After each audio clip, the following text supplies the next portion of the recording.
that Memphis.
I'm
We in it. What's up, y'all? So we back with a podcast here. As you guys know, the podcast called the Turbocast podcast.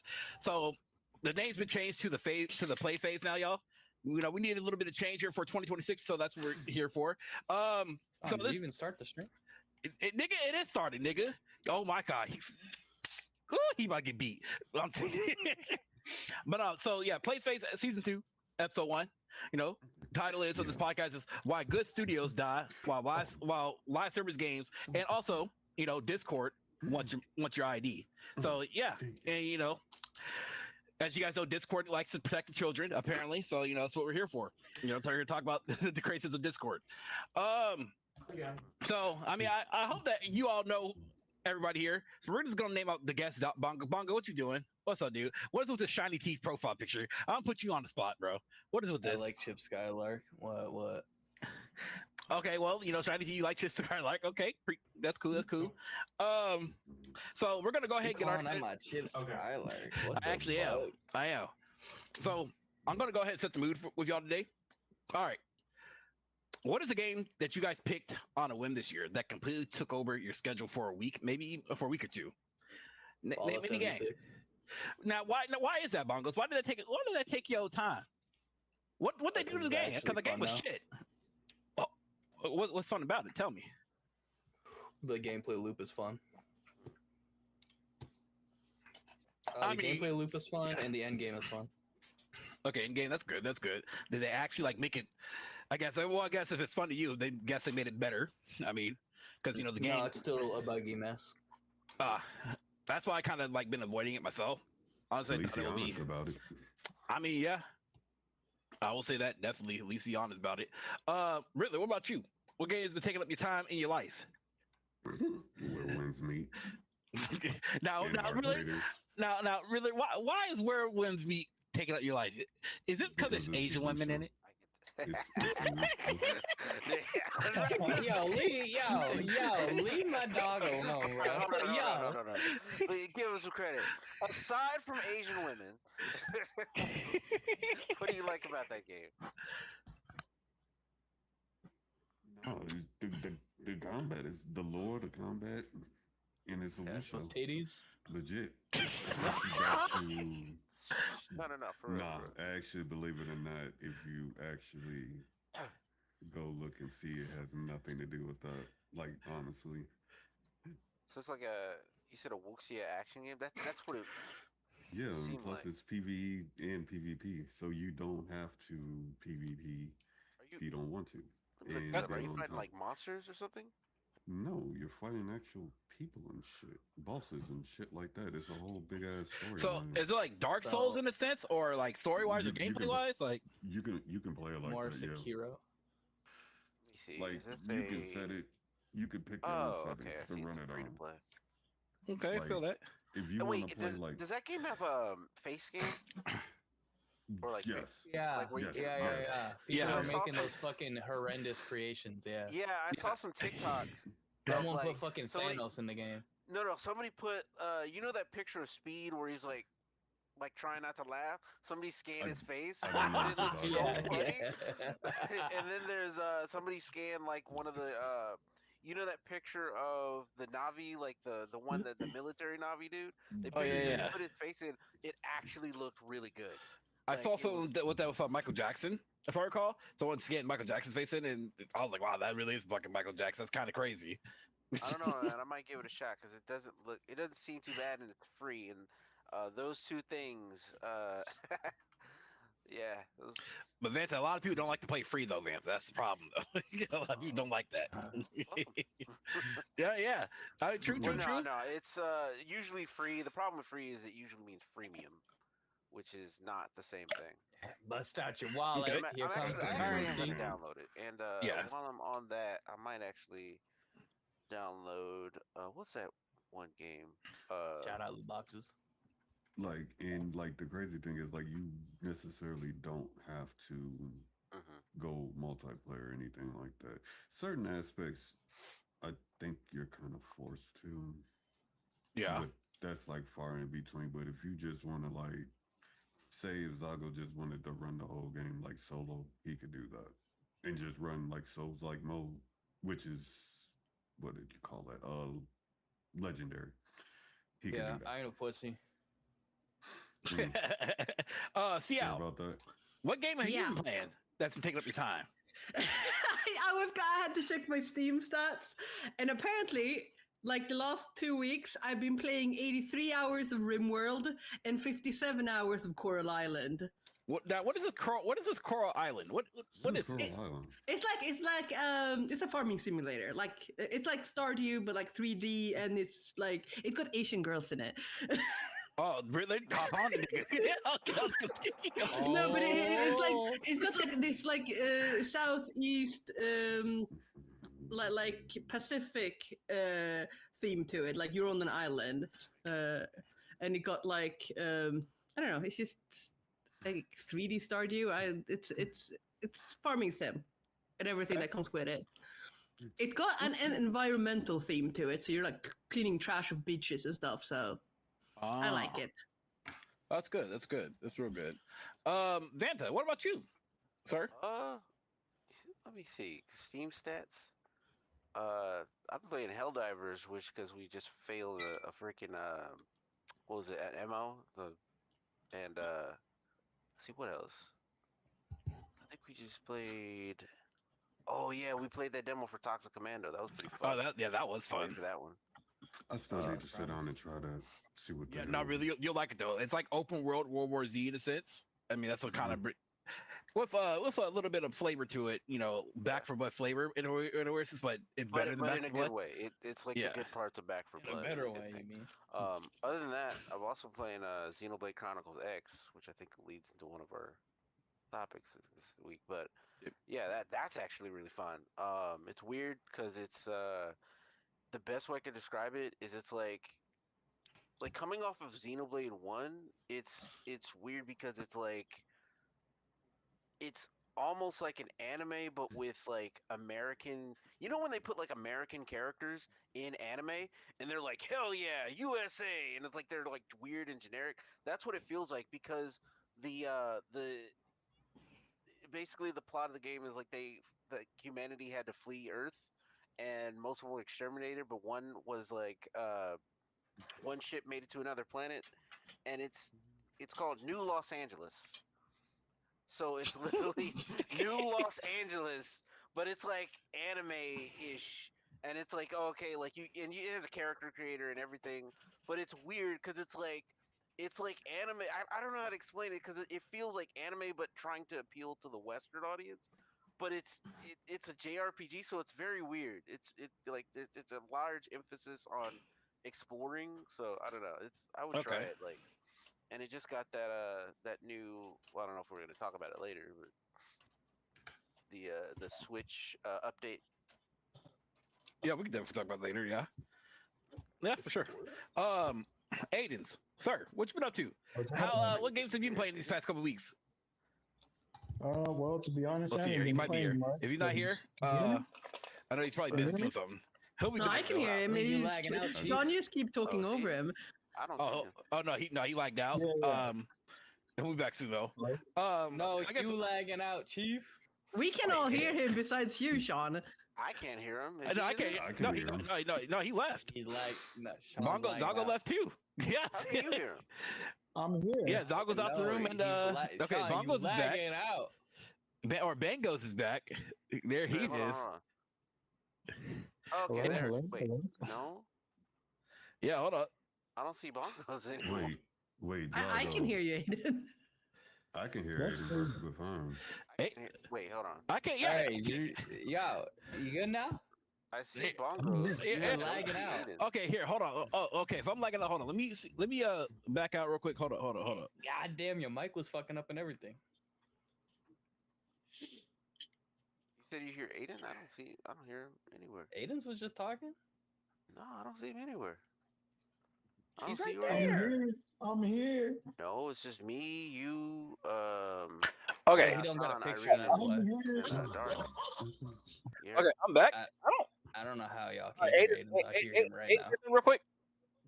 Yo, Oh, there he is. Okay, now I hear. Okay. I don't Ryan, know. Do I no, have to leave sorry. and come back? Refresh. I'm running off a hotspot right now, so it's probably spotty. No, you're good for me. Yeah, you're good for me now. As long as you can hear me. Yeah, I can hear you. Okay. All right. So to answer your question, I haven't been playing too much because I've just haven't been home really. Fake ass gamer. I'm kidding. The game I've been playing recently has been Ghostwire Tokyo. I gotta say that gameplay is pretty dope. Okay. I can't believe I took so long to play it though. But I picked it up free, so can't complain. I mean, yeah, free is free though. Free is free. You can't really complain much about free, honestly. So I get that. I pay full price for it though, to be honest. Oh yeah, no, that's cool. I like that. I mean, all I want about free. What the fuck? Nigga, no, you can't. We're not allowing you to. We're not allowing you to. And then last but not least for me, I've been playing a lot of. Truth be told, I've been playing a lot of Arc Raiders, but I kind of been calming down a little bit on that because like I kind of realized that I put over 100 hours. As in like I put 90.8 hours in that game, and I almost had every achievement in that game. But that game is the gameplay loop is pretty addicting for the most part. But like shit, dude, when I realized I was putting a lot of hours in that, yeah, I need to take a step back. But I've been. The main game that's been kind of taking me though has been Dragon Quest VII Reimagined. I've been playing a lot of that game lately because even though I've been rotating between a lot of games, that game and I think Dragon Quest II are the two that I've been primarily focused on for right now. And I'm having a blast with both of them, of course. And then off-brand, I mean, I've been playing The King is Watching before I go to work. So when I wake up in the morning, I'll play like 15, 20 minutes of that game, and then I'm like, okay, well, gotta go to work. So but yeah, those are games. Yeah. The couple games that just been taking up my time for the most part whenever I'm able to just sit down, and just game, Right. So it worked. Get to the next goddamn shit. Bon goes, I'm gonna slap you. All right, but anyway, so before we jump on that, I'm gonna go ahead and get this out of the way because this is a decent one here. The Discord ID mandate. How do y'all feel about Discord in general? I mean, Discord, destroyed Skype, got rid of, no one uses Skype anymore because it's literally gone. No one uses TeamSpeak. No one uses Mumble. But because this whole Discord ID situation is going on, are y'all gonna leave? Are y'all gonna jump ship? Or are y'all just gonna give IDs? Because apparently, though, from what I just hear, all they want your ID for is just for your the not safe work stuff. But what do y'all think? What are y'all thoughts? It's touching my ID. It's not you can upload ID or you can do a face scan. Like it's not just the ID. And have you actually read the blog post? A lot of people will never see this. Like most people will just keep using it as it is because they're gonna use like historically what you've done, what you're what channels you're membered to. They're gonna make smart decisions whether or not you're even gonna have to do the age check to begin with. So it's not something everyone's gonna do. Yeah, but but you are right though. A lot of people are kind of slow brained, and they're not going to look at that blog post. I mean, I was like, look, man, I've been getting my ID for the past 10 years, bro. What's the point? I mean, so they're going to get it one way or another, man. Okay. So yeah, you know what? No, I got you. You know why you don't want to give Discord your ID? Tell us, Bang Nose. You know why? Tell us, Chip. They have been notorious. And there has been notorious things with them before that there has been leaks of their shit where they had information of people that had been leaked to people that you don't want having them, and now they want you to get your goddamn ID out for people that could get them basically that you don't want having them. Like no, Discord is not getting my fucking ID. They had enough leaks in the past where no, I do not trust you with my ID. Face scan, okay, maybe. Irene, watch out, Irene. Ice? No, I'm low key though. That is a conspiracy though. Honestly, like I can feel it, dude. I can honestly feel it. And then, but also I heard something pretty deep though. It kind of traces back to that one group. Not to one group, to a person that's part of the Epstein files or something like that. From what I hear. So, the Discord. The reason why another reason why they're going that way. Is because I forgot. I think it's like Plantar or Planetar. It's like Plantar, I think. Palantir. Thank you. Cial's surveillance tool. Basically, they're creating like a database of people's faces and stuff, and like it's real. Like it's kind of dark, especially because it's named after that Have you seen Lord of the Rings? Yeah. Yes. Like Yeah. straight up. Okay. Do you remember the part where who was that the evil wizard or the wizard that turned out to be Sauron. evil? Sauron. Sauron? Saruman. Yeah, Saruman. Saruman, yes. Yeah, Sauron. Sauron was also a wizard, though, but yeah. Straight up, the evil orb that he's looking into, that's like spying on everybody, it's called a Palantir. So it's kind of like they're not really hiding the quiet part. You know, it's kind of crazy that he straight up called it that. So Yeah. so yeah, that's a little scary, but yeah, that does kind of tie into that in similar ways because of surveillance and using people's faces. The other thing was the fact somebody was saying that it was because Discord was trying to go public, and they kind of wanted to. I guess they were trying to say like, okay, well, if you have all these databases of people's IDs and stuff, so you can use Like that sell to it. sell their Sell it. information. Yeah, just when it goes public, so you know, to try to make themselves look more valuable. So it does seem a little sinister, especially 'cause, you know, it's been a weird time for that, especially after the remember the Ring. I don't know if you saw the Ring commercial where they're turning into some weird mesh network where they're always going to be. Oh yeah, so you can Yeah, find where the they're looking pet. at people's pets. It's like it's oh man. But also, Here's the I feel surveillance. like, no, sorry, go ahead, Vance. No, go ahead. I'm done. No, I was going to ask you guys, I'm pretty sure people are going to find ways to work around it with the face scan. Like, you can make yourself look older somehow. Yeah. I don't know. I just feel like it's not going to be a solution. Yeah. But I don't know. That's how you know they're just doing it for the more info on people, bro. Like that's why they want Yeah. the ID and shit. Because like when you put the face ID shit or whatever, the face scan shit, you know it's a fucking lie. Because they fucking you could just goddamn get your daddy to go up there and fucking do it. You get someone else to do it completely. Part of me thinks like that's the point because they don't want you like. I don't want my Discord associated with my identity, even if it's like. You know what I mean? Like, you know what I'm saying? Because you might be having conversations, you might be posting stuff, but that's like between you and the other person, or you and another Discord group of is supposed to be a personal with friends app, not like where everyone else can goddamn see what you're doing. Man, that's what happens when you get. It should have thought. Well, that's the point. Is that parents should be the ones, you know, watching their children, not the fucking government, not a fucking company or corporation. You know, parents need to Discord. Parents need to get their asses up. Fucking see what the fuck their kids are doing on their tablets. It's that simple. But you know, they're not going to. Lazy parents aren't doing that though. You know, so that's why we're here. Most parents, you know, this is not a parent stream, but you know, most parents, when their kids get of age, they say, "Hey, son, daughter, here's a tablet. Enjoy. Good luck." Well, good luck. I don't think that's fully true, but even still, like the whole thing is like it's just it's the same old tired thing where it's like they're using like think of the children to push some agenda. If you wanna get people on, you know what I mean, to go for something, to always give them, you know, always have their idea. You're right. Children, think how it's gonna affect the children. Think how we're gonna protect the kids. They don't give a shit about your kids. You're right. They really are. They it's true though. I think this is though.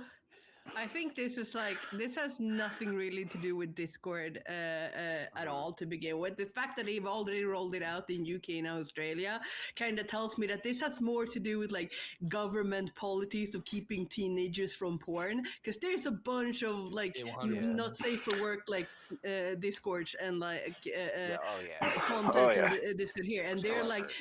In countries, there are like government like restrictions to who can access that. And I mean, Discord could either do a Tumblr and scrub the entire site or like everything off it, or they could just do something half-assed like they're doing now. Because I think, to me, it sounds kind of half-assed. If you read through the blog post, it's like, most people won't have to do like age verification, but like it's a face scan or maybe like an ID in worst cases, and it's kind of like, I don't know, it just seems kind of like last minute to me.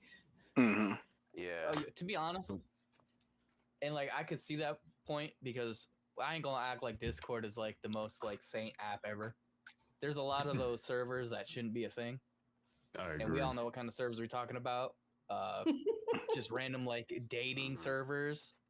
It's like sometimes they say like 18 plus and they got a bunch of fucking underage people in there. Yeah. Oh yeah. Well, I like wouldn't if know that about if this it's a huge problem with Discord. Like people, you can look it up on YouTube. There's a bunch of YouTube videos of people going in there and they're like catching, predators. I'm a teenager, by the way. It's like I'm a teenager, by the way. Like get him the fuck out of here. If this helps get rid of that kind of problem, yeah, which it won't. Like, to be honest with you, there's always gonna be a way around it, and there's always gonna be ways that creeps are gonna want to creep. Yeah, yeah, and like. Yeah, but I think it's not necessarily only for the creeps. That's the only thing I'd say. I don't think it's necessarily only for the creeps too, because I think it's like think about like teenagers and booze. The teenagers who wants the booze, they're gonna get around it. Like teenagers who want to get the fake ID, they're gonna get a fake ID. But teenagers who don't want to put that much like effort into doing something, the fact that there's like a threshold in order to do something is enough to deter them. Yeah. Yeah. So, like an age check on Discord might keep them away from like doing things on a whim that they shouldn't. Seeing as someone who has been a teen on the internet, like it's. Oh, my days on the internet. Whew. Yeah, it was a while ago, but I've been a teen on the internet. You know what though? I'll admit, it kind of while we're talking about this, I kind of unlocked like a core memory, and this was me like long back in 05, whenever they had a what they had a what do you call it? We had AT&T internet, right? And I remember going to a chat room. I think dude, a pedophile was talking to me or whatever in the chat room. Yeah, I'm like, yeah, that's all I remember. Yeah, I'm like, yeah, I think so. Like, if we like, you could stop stuff. South Park. Yeah, he was like, "Do you want to?" What did he say? I am 8 inches long. I'm 8 inches long. No, thank you. I don't want to be friends with you. Well, yeah, that was just a core memory, dude. I literally remember that shit. Yeah, literally, yeah. Yeah, oh my God. This is during the time of dial-up, and then I got off that shit. I was like, I don't know the fuck you all got off that shit. Like that shit was weird, bro. I mean, common sense says this shit is weird, bro. I mean, I was like. I was 14 when some weirdo on DC++ explained to me what jailbait meant when I had uploaded like one picture to like. Yeah, no. Being teenager on the internet is at least back 20 years ago. That was wild. It was a wild time. It was a wild time. Maybe I appreciate Discord a little bit for trying. Yeah, there it is. I mean, when he was on the actual, when he was on the chat room. What? Well, yeah, I think it was the same episode because it was Nambla, wasn't it? Yeah, Nambla. Yeah.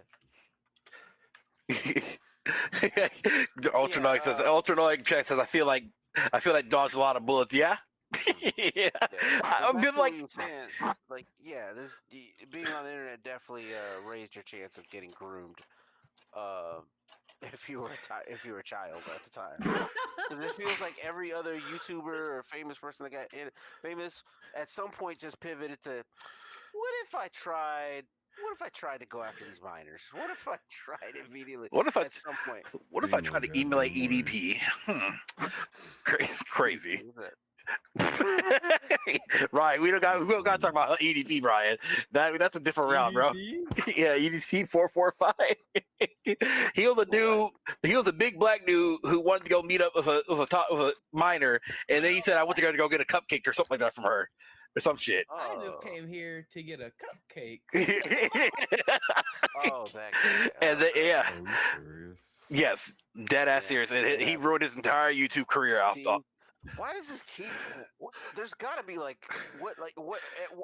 Like, why minors? Why do they always decide to go after because no one their own age want them. Basically. But they never go after. Yeah, I guess going after easy prey. Basically. Damn. I tell my I tell my niece and like my friends sisters, like, if anyone says that like you're mature for your age and people my age, they're no fun, it's not it's because no one like their age want them, because something's wrong with them. You okay, Ruben? You're right. Oh, you're looking at the image. Zago, please delete that shit. Yeah, that's literally what EDT looks like, bro. We'll go back to that. You know, goddamn way. I almost spit water all over my screen. Yeah. That shit's funny, bro. That's just funny. But y'all have anything else to say on the Discord matter? Because I mean, but at least like I said, though, at least I feel of Irene that at least Discord is at least trying something. But people, I get it though. People, people don't want to give up their IDs because they may give it up to the government or to some ad or to somebody out there. You don't know who's giving it out to, or a hacker, that too, and they will use that and shit. To their advantage. They lost some data. Yeah, that's what Marcos brought up. Yeah, there was a data. Yeah, that's right. I'm sorry, I forgot about that. I'm a Swedish citizen. Most of my personal data are already in public government databases, so I'm not concerned. If anyone wants to look up my salary last year, you can just talk to the Swedish government, and they will tell you. Like, there's nothing secret about me. It's just. I'm used to having my info on the internet, so I'm not really fussed about the whole Discord thing. Yeah. Because eventually, I mean, you can be look. If you want to be off the grid, just get off the internet. Get off the internet, cut off your bills, go live in the forest, and then there you go. It's not about being off the grid or anything like that. If people had your information like that, especially in America, people can open up cards and stuff with your name on it. Hack your credit. That's so wild to me. Credits. Yeah. All that stuff. Even having that's the issue. It's not so much even having just like a credit card or something like that. Like if something even tiny is known about it, someone can find it and someone can use it. Look, that's why I put that. No, that's why I put my credit card on hold until I'm ready to use it. I'm on the app. I click the hold button and I'm good. No, because I don't remember specifically what had happened, but like I remember my family had that issue where someone had gotten into the card, and it wasn't even on anything or anything. It was like one tiny little thing slip out, and then automatically everything is just gone. Wow. That's crazy, dude. I mean, shit, Sean, even happened to you too, where someone stole like. Let me tell you. This happened way back. Yeah, what year was that? 2021, I think. It was about 22. Thank you. It was 22. It was about 2 weeks, but no, it was about 3 or 4 days before mortgage was due. I was in my bed sleep, and I kept getting notifications on my eBay of that some people they bought $300 worth of PSN cards on my eBay account and some shit, and that shit was wild. I was like, what the fuck is going on? I contacted eBay as quick as possible. eBay was helping me out, but my bank was a shit. My bank was like, you bought those cards because because they sent something physical to the mail or whatever, even though those PSN cards were used. I said, there ain't no damn way. And I'm like, my bank, they did an investigation for like 1 day. It was like, we did a 1-day investigation, found out that you did it, bro. I was like, nigga, I haven't bought PSN cards That's the worst part. In like 10 years. Will not help you at all. Yeah, they will not help you if it's like slightly even suspicious that like it could have been you. They will cut you off. And so luckily they did get me back some money, but then I think Hal and I think Dre gave me money back and helped me out because I was like literally like 4 days before mortgage was due. I was like $950 mortgage right there. That was insane. I'm like, ugh. My heart was. my mother's like, Sean, what's going on, son? My mother, she was worried. She was the most worried. The reason I actually remember that because I remember you actually called me while I was at work when that happened. I know me. It's one of the few times I actually answered while at work. No, people with a lot of spare time, and if they're good at trying to get data and shit, they'll get something that you have. So the one thing that I learned is that the one thing I started using, what is that stuff? What is that called now? That they get? I think it's called a passkey now. That they want they want you to start using. Turn the card off. Anything. Yeah, so that's what I started using now as a passkey or all my shit. I don't even keep my card on eBay anymore or whatever. Here's the thing, my bank is like this. Like if it's anything over like $200, they will not let it go through until I verify it. Yeah, I need to start. I feel like that's how most banks should be. I'm about to start asking them that. I'm asking my bank that shit. I'm sorry, like if $100 is even just getting slipped out, like I should be contacted. Yeah. Yeah, no, for sure. I put like a down payment on like the car we got for like $2,000 or something on my Swedish card in a foreign country, and they didn't even bat an eye. They were like, "Just go through, like spend money. Here you go." Yeah, they're crazy. Don't you have to contact your bank, let them know like, hey, you're going out of country or something like that? Sometimes they don't give a shit. That's I don't think that's. I think maybe that used to be a thing in Sweden, but I've never had that. My American Express contacted me once, but none of my bank cards. They would never do that. Like the first time like I actually sent out like $400 to somebody, like I literally that got declined by my bank. Like they literally called me and asked me, hey, do you know X person regarding this transaction? I had to verify, yeah, I know the said person before they even let me transfer anything. Wow.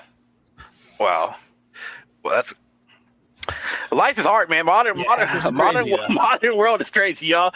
All right, now before we jump to another topic here, so here's a question for anybody here: picking two gaming universes, y'all. If they collided tomorrow for a massive event, which ones would y'all choose? Or for basically either just as a game or something like Fortnite. Which one of y'all? What would y'all do and y'all choose? You know, what's fun? Did they collab right now? Yeah, they collab or collided, had a collaboration.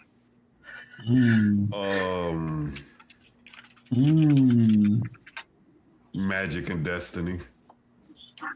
Magic Destiny. God damn it! Yes. You're stealing one of my shit too. I was gonna say Magic and Yu-Gi-Oh. No, please no. Dude, that would be sick. No, it wouldn't. That'd be the Magic It would be worst. sick. That'd be the worst It would be thing sick. possible. It would be sick. I think it would be hilarious if Pal World and Pokemon put their differences aside and collaborated. Oh hell no! Never fucking happened. Hell no! They already goddamn jabbed the knife through the goddamn throat. If you're able to trade pals, well, can you do that? I think you can do that, right? Nintendo's already they're already played in a while. Nintendo already foaming by the mouth at now, bro. They ain't gonna do shit. Nintendo will never allow that shit. No, I know. That's why it would be funny. Honestly, here's a legit one. Fucking Dead or Alive and King of Fighters. Dead and Alive, isn't that the TD Sports game? The fighting game. Go ahead. No, you're right though. They did have a TD Sports game. It's called the Dead or Alive Beach Volleyball, which is back in the original Xbox. They did have that one. I will give you that one. I would sadly say, let's throw. Well, somebody actually made a mod of this too. I would say throw League of Legends into Civilization. Yeah. That could be an interesting kind of concept. I might be a hater here, but I'm surprised that they haven't made that a game yet. League of Legends and Civilization. I don't know. I mean, what would that entail? Because League, because you know how Civ is, right? You like make an army and you can build up a civilization. League already has something like that where they have different factions based off different like minor factions within factions. So they could technically do one for Demacia and the Noxus thing with Ionia and a bunch of other things. I was thinking the other way around, like League of Legends gameplay but Civilization theme, and I wasn't sure how that would work. An RTS League of Legends Civilization as RTS. League of Legends can easily be an RTS game if done right. I'm gonna main what's his name? Who? Fuck the guy. Gandhi. Who's the guy that starved himself? Gandhi. I'm gonna main Gandhi. Oh, freaking nuke everybody. Gotcha. Yeah, I'm gonna main Gandhi. Speaking of RTS, I've always wanted a Halo Wars style games with the Gears universe. Not Gears Tactics, but we're getting close. We're getting closer. Look, I speak with you on that because like I wish a lot of the games would genre bend and actually take risk. That's what we need, our games that can take risk, right? Who would have thought that Gears of War would have worked? Exactly. Who would have thought that Gears of War would have worked well with Gears Tactics? Yes. Who would have thought that, right? But now look what happened. Gears Tactics was actually moderately successful, and I think they're making like a sequel game. So imagine any game can work as an RTS game, but the main problem is that RTS games aren't as popular as they used to. They're making a resurgence right now. Don't get me wrong, in the indie scene. Don't get me wrong, but as of right now, though, they're not. A lot of RTS people are going competitive. They're trying to go into the whole competitive scene, and then failing at it. Honestly, Destiny could go RTS if they really wanted to. Yeah, because Destiny can. Any go RTS. You know what? Instead of asking for more games crossover, can I ask for a game to have more media? Mm-hmm. I want more Fallout TV shows and movies. Yeah. If they stick to the lore, I wouldn't care. Oh, not even having to stick. Well, obviously, I'd stick. Hold on. Ultra in the chat said. Ultra in the chat said, I'm about to slap him on this one here. He said Warhammer 40K in Civilization, sir. That's technically already been done. That's already it. Did you not see Galactic? They're already Galactica? Whatever the fuck it's called. No, Civilization Galactic. He said Civilization, so no, Warhammer Galactic. Ain't that basically Warhammer Civilization? No. Total Warhammer. Yeah, you got Warhammer. Warhammer. No. What? 40K had a Civ type game. Oh, did they? They did? Because I know that Steve had the It's Gladius. Okay. I had to think about it for a second. Yeah, it's Gladius. Gladius I was thinking Galactica. All right. But it was. Yeah, Carl. They did. It's called Gladius, but it's if you want to get into it, it's hella expensive right now. Because the main game, you can get for $3. Play $400 for yeah, DLC. the main game you get for $3. The DLC, oh my fucking god, that right there, shit, is insane in pricing. Because what's the new one they supposed to be making now for 40K? No, hold on, Ultra. It might be 40K, but it always goes on sale for $3. I'm dead ass serious. To answer your question, there's Dawn of War 4, Warhammer 40K Dawn of War 4. That's gonna be hot. Total War Warhammer 40K, aka Total Warhammer. They don't want you to call it that, but wait, which one is the new one that's supposed to be coming out soon? Both of them. Both of them are coming out. Total Warhammer. Dawn of War 4 is a real-time strategy, and Total Warhammer. Mm-hmm. Yeah, Total War. It's Total War. Total War's a hybrid. Total War's a hybrid. It's RTS and fucking turn-based 4X game. Yeah, but now they're doing a goddamn thing. Yeah. I think we should ask them to rename it to Total Warhammer because I think that's a good name.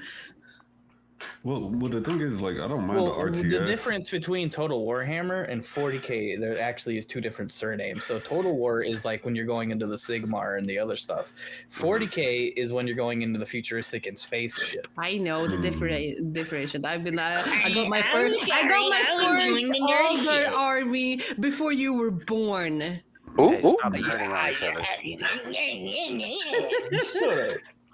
No, but here the two games. I wasn't even lying though. I got my first army before you were born. For me, for me though, I wouldn't say two games they were collab, but I will say in terms of world building, I want a XCOM Mass Effect game. That's what I want. Is a XCOM Mass Effect game because that can work so well if they were to collab and do something with that. Fucking amazing. And that's it. I don't feel like there's enough people to do it though. No, there's a lot to do. It's just you just need a main enemy. Because I always see because you have the humans, you have the Solarians, you have the what do you call the women, the women faction.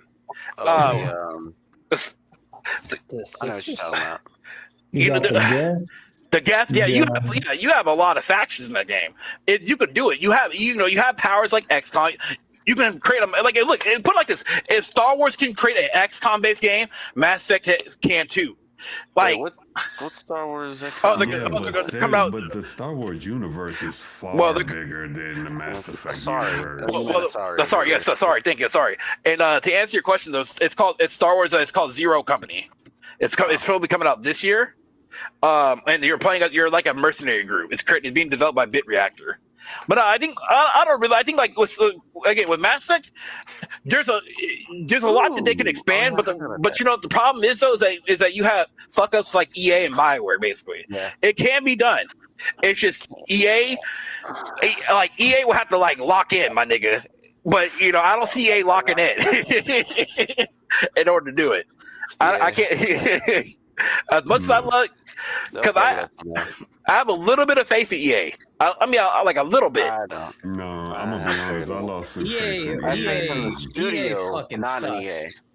Well, the reason why I say I have a little bit, the reason I say I have a little bit of faith in them is because they kind of came back a little bit, like a little bit, because they broke my heart when they killed Western Studios, the creators of Command and Conquer series. They kind of broke my heart, and also the original Max of the Sim series. They kind of broke my heart with that. But like they kind of made a resurgence, bringing back the Command and Conquer remaster and a couple other games or whatever, right? But now though, it's just like, damn, bongos over there. Fuck EA. Go ahead, y'all. Well, see, here's the thing. Like, I lost faith in EA when there was supposed to have been a third Alice game, and like, I'm telling you, they have everything about it, everything else. They just scrapped the whole total project. Like, I have like the information, like with the artwork and everything else, and what they were planning to do with it and everything else. I don't even think that's the only game they've done that before. They've done that for tons of games. They were supposed to be. Weren't they supposed? Well, they killed Dead Space twice. They killed. They killed Anthem, but they didn't even work on Anthem, or they didn't allow them to fix Anthem. Hold on, man. Hold on. It was almost finished. It was literally almost finished. It was like 90% done, and they killed that one because they were getting. No, wait, that was Free Radical. Never mind. Well, because they made their other Star Wars version. Never mind. That might be. Well, hold on, man. Hold on. It's that I would say this. I have to disagree with you with saying they killed Dead Space. The players, quote unquote, the gamers killed Dead Space. They wanted they remade Dead Space to see if people want to continue the Dead Space series. You know what? Yeah. Niggas didn't buy it. I'm gonna be real with you. It actually was a player-based thing. It was because the Dead Space remake was not bad. Because I started to realize this. It was really good, but I just don't think people actually want to play single player games, and I think that's the reason why it actually killed it. Like, I started to realize this. Companies, when they remake games, they're trying to pique interest in players, see they want to bring back the IP of the said game.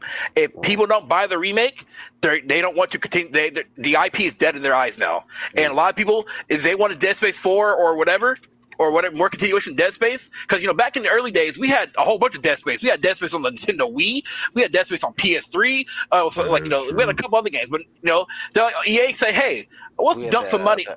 That mobile game that was actually really good. Yeah, so like I said, I started to realize this when companies start to remake games, they want to see if to pique interest. If you don't buy the remake, because everybody complained about that one screen at the start of the game where it's like, hey, this is a horror game, you might get scared. Everybody complained about that shit, and they complained about the trans bathroom, and niggas didn't want to buy it. The trans bathroom too. They didn't want to buy it, or the unisex bathroom, whatever that is, and people didn't want to buy it. So I told EA. And now you can say like, well, Resident Evil was successful. Well, Resident Evil is actually going downhill post Resident Evil 6, and they Resident Evil also didn't do anything to make them like controversial with the games. They just remade the game. Yeah. Basically, yeah. I'm gonna Dead Space just did that to just be, woke. I have a different opinion about Resident Evil. With the transgender bathrooms, you know what I mean. I think Resident Evil games got better after Resident Evil 6. Yeah. They did. Yeah, they did. I think some people don't like the I don't change. like Resident Evil 5. Because Blood Rain can kill that Lady D bitch any day of the week. 15 minutes of fame. Really got a hate bone, Lady Dimitrescu. That's the only reason why niggas bought that Actually, game. it's not supposed to be Dimitrescu. It's Dimitrescu. That's how it's supposed to be pronounced. That wasn't even the right accent, but that's because I'm Swedish. I do need to do another playthrough of Resident Evil 7 and 8, though. I did enjoy those games, like, truthfully. I mean, not Those games are fucking Lady Dimitrescu aside, I did enjoy those games. I mean, but I've already stated that Silent Hill is the better horror genre. And that's another. I don't feel the need to pit them against each other. I don't have to say. They're kind of two different franchises. It's like Silent Hill has always been that psychological and supernatural horror versus Resident Evil, which is like, well, it was zombies, and then they pivoted. Yeah, they're like two different things. Well, Resident Evil's always been about like a disease making the zombies. Oh, now speaking of the series that could definitely collide though, Resident Evil in the XCOM based Resident Evil game that could work. Tell me I'm lying. Tell me I'm lying. There was a game actually that somebody was working on. If I can find it, I'll probably link it. But yeah, I did see somebody that was working on a game that was like that actually. Because I've always said, like, look, if Capcom want to do a side game, right? Make a turn-based Resident Evil game. It doesn't have to be the mainline shit, but make a side game. That would be freaking amazing. I would love that. Again, that's Capcom taking risk. But right now, Capcom's main franchises right now are Monster Hunter, Resident Evil. There's probably one more in that mix. Y'all can tell me, let me know. But yeah. do you know what a game speaking about like collabs or mix up? I want to see a Vermintide game, but StarCraft. Imagine instead of being like a bunch of like kobolds and shit, it's like Zergs. You're like like shooting down. Total Warhammer 3 is a game. It's kind of like that. Yeah, I'll be right back real quick. So that's the closest we're gonna get. Yeah, but I want to see StarCraft. That's never gonna happen. I want to shoot Zerglings in the face. Yeah. At least. You're talking about a first-person StarCraft? Yeah. They're actually there's in a works or a talks with a third-person StarCraft game. For how long? Because there haven't been a StarCraft title. Probably until I die. Because the last StarCraft game was like in 2017 or something. Hold on. I think you could do with another first-person Warhammer game. I mean, here's the thing. That new Total Warhammer 40K that's coming out, is it? I need to confirm that they're gonna have the Sisters of Battle in it, because I will definitely give it a fair shot. A reveal for the third-person shooter StarCraft game. All right, Zago, I'll send you a message. In the works. Check it out real quick. And it's what the fuck? I'm doing something. All right, well, let me talk about this first, motherfucker. Goddamn. But yeah, it's supposedly in the works that there's a StarCraft game that is in the works. That's a third-person shooter game, and it's potentially aiming for a reveal at BlizzCon 2026. And this game is also being led by former Far Cry developer Dan Hay. Wow. Did I read it and it just come up in my mind now? But or is the I don't know. That feels like recently I've been thinking about things, and then like a couple of days later I realized that's a thing that's coming. So I don't know. But I'm excited. I'm looking forward to that. As an old StarCraft player. Sean wanted us to pivot to this. Hold on. Gotcha. Okay, really. So the armies for Total Warhammer 40K are going to be Space Marines, Astra Militarum, Orcs, and Eldari. Yeah, maybe more along the way, but right now there's no Sisters of Battle. Okay. Yeah. So the next. Oh, keep going, Pop off, King. Oh, no, I was saying because I have no problem getting it, but I want the Sisters of Battles to at least be in it. And no luck on Dawn of War 4 because it's gonna have Space Marines, Orcs, Necrons, and Adeptus Mechanicus. So Dawn of War 4 is gonna be like anything besides Adeptus Sororitas. Like they're gonna be like one of the last factions added. I guarantee you. No, they wouldn't. Like we haven't seen Tau in a few games, and we haven't seen Tyranid in a few games. So I'm thinking if they did more, it's going to be Tyranids and not Tyranids because we just had Space Marine too. So I think it's going to be Tau and maybe. I'm kind of disappointed. They already had either one of them. Necrons. You know what? Thinking on it, They actually might do afraid. Adeptus Auroras Well, instead they of might. Tyranids. I mean, I would well, love to see Tyranids. We haven't seen them. We haven't seen them in a game. Well, Tyranids just got done with Space Marine 2. That's why they probably don't want to do it again. Nah, there's no reason not to do that. I'm tired of them doing orcs. Is Chaos? Is They Chaos always on the game? do orcs. Cause Is Chaos on the game? not yet, but they're That's probably definitely going to gonna be in be the a game. DLC They're first. always in the game. It's either orcs or chaos, because they're the only two enemies that are just like. Well, I guarantee it's already uncomplicated. going to be. If there's a campaign, Chaos is going to be in the campaign. Yeah, that's I mean true. they make the most sense. It's like And if they do a DLC, I guarantee Chaos is- Chaos is going to be in the first DLC. chaos is gonna be the ultimate enemy, and orcs are they're just there to have fun. To be There's something to shoot fair, at. I feel like they might be scared to put the Sisters of Battle in it, given their lore. Well, they gotta do stuff with them. They can't just throw them in there. I mean, It got they to have a make whole- sense. Well, I just like it's not saying I don't want them in there. I'm just saying like they gotta put something like they have to have an equivalent of a unit for all of their units, and then they have to make sure to do Well, I something mean- interesting with them. I mean, they definitely have enough units to be put in the game. Yeah. Yeah, but it's like They have enough units. They have You enough have- of things. okay, I but think you the have only Space issue Marines. is- The way okay, here's how it should go: Space Marines, right? Or no, like if we're going in order, right? It should They're be not. like, They're what? not as a popular faction. I see what you're going with here. No, I no, agree no. 100%. What I'm saying is, like, Space Marines are always going to be like up front because they're the mascots, especially Yeah. specifically the Ultramarines. you can't. and You then, can't like- do a 40k. Yeah, you can't do 40k. But in terms that's of power, it should be like them, and then like what do they call Grey Knights, and then below them it should be any other Space Marine because it doesn't really matter, and then then maybe somewhere in the middle. Actually, oh yeah, I forgot about the Adeptus Custodes, but they probably should. Now, I They're too would want powerful. They shouldn't Adeptus be in there in the first place. I would want Custodes in it, low key. We haven't had a game with Custodes in it yet, and You I should think get it would be the one perfect opportunity. Custodes. You should get one Custodes as like a special They're unit, fuck all strong. and Yeah, he counts as like 500 units or something. well, it'd be like a hero or something. That would make Yeah. sense. Yeah, If they're and like if they're doing like in the originals of like in how they did it where you could recruit an aspiring champion for like your chaos thing. So Yeah. like for a Mhm. Space Marine or something like that, you get like one, or it could transform into that, and I don't know, but it'd be however they'd want to do it. The game's not even out yet. I can't yeah. predict what they're gonna do. Adeptus Yeah. should But honestly, be, the like, game right above, the game flop. For right all I above know. Action Hey, Modes, right? how about this? How about this? How about Wait, this? how do we get into Warhammer talking? We're supposed to be going into the Let- 400, let's 4,000. let's revisit that conversation when the game's actually out. Oh yeah, Because yeah.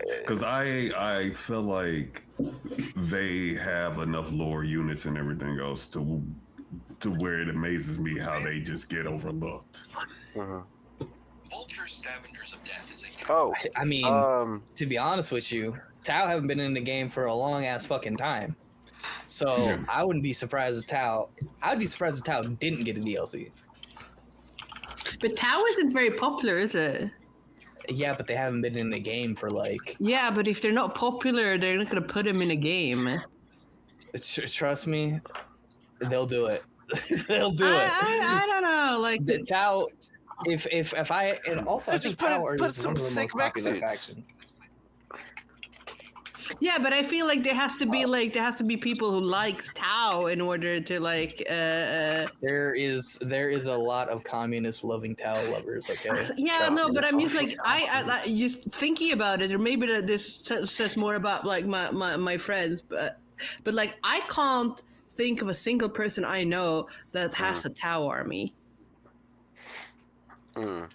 They're one of the most meta factions in the game. You gonna tell me they don't have one? No, I don't think like Interesting. yeah, but maybe that says more about my friends then, because I can't think about anyone that has a Tau army. What are they? Who's those one guys? The But I feel like everyone at least has one Necron army. So maybe. Are they purists? No. I just find it interesting that the group that's all about the Emperor is not in the game. Honestly.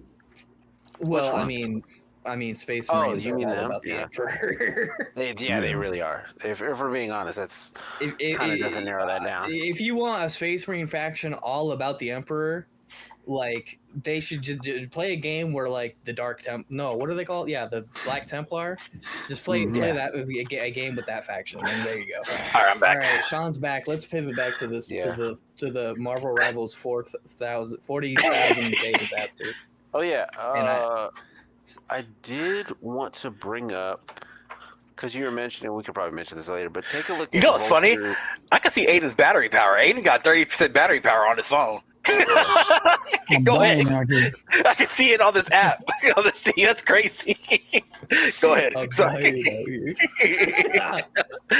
Shut your phone. So you said you were looking for a XCOM or whatever, Resident Evil or turn-based Resident Evil or something like that, right? Yeah, something like that, yeah. Yeah, there's something called Vulture Scavengers of Death that seems to look like that. I would give it a shot. Take a look at it. Vultures. I don't know if it's Scavengers exactly what you're looking let's see. for, but it does look pretty neat.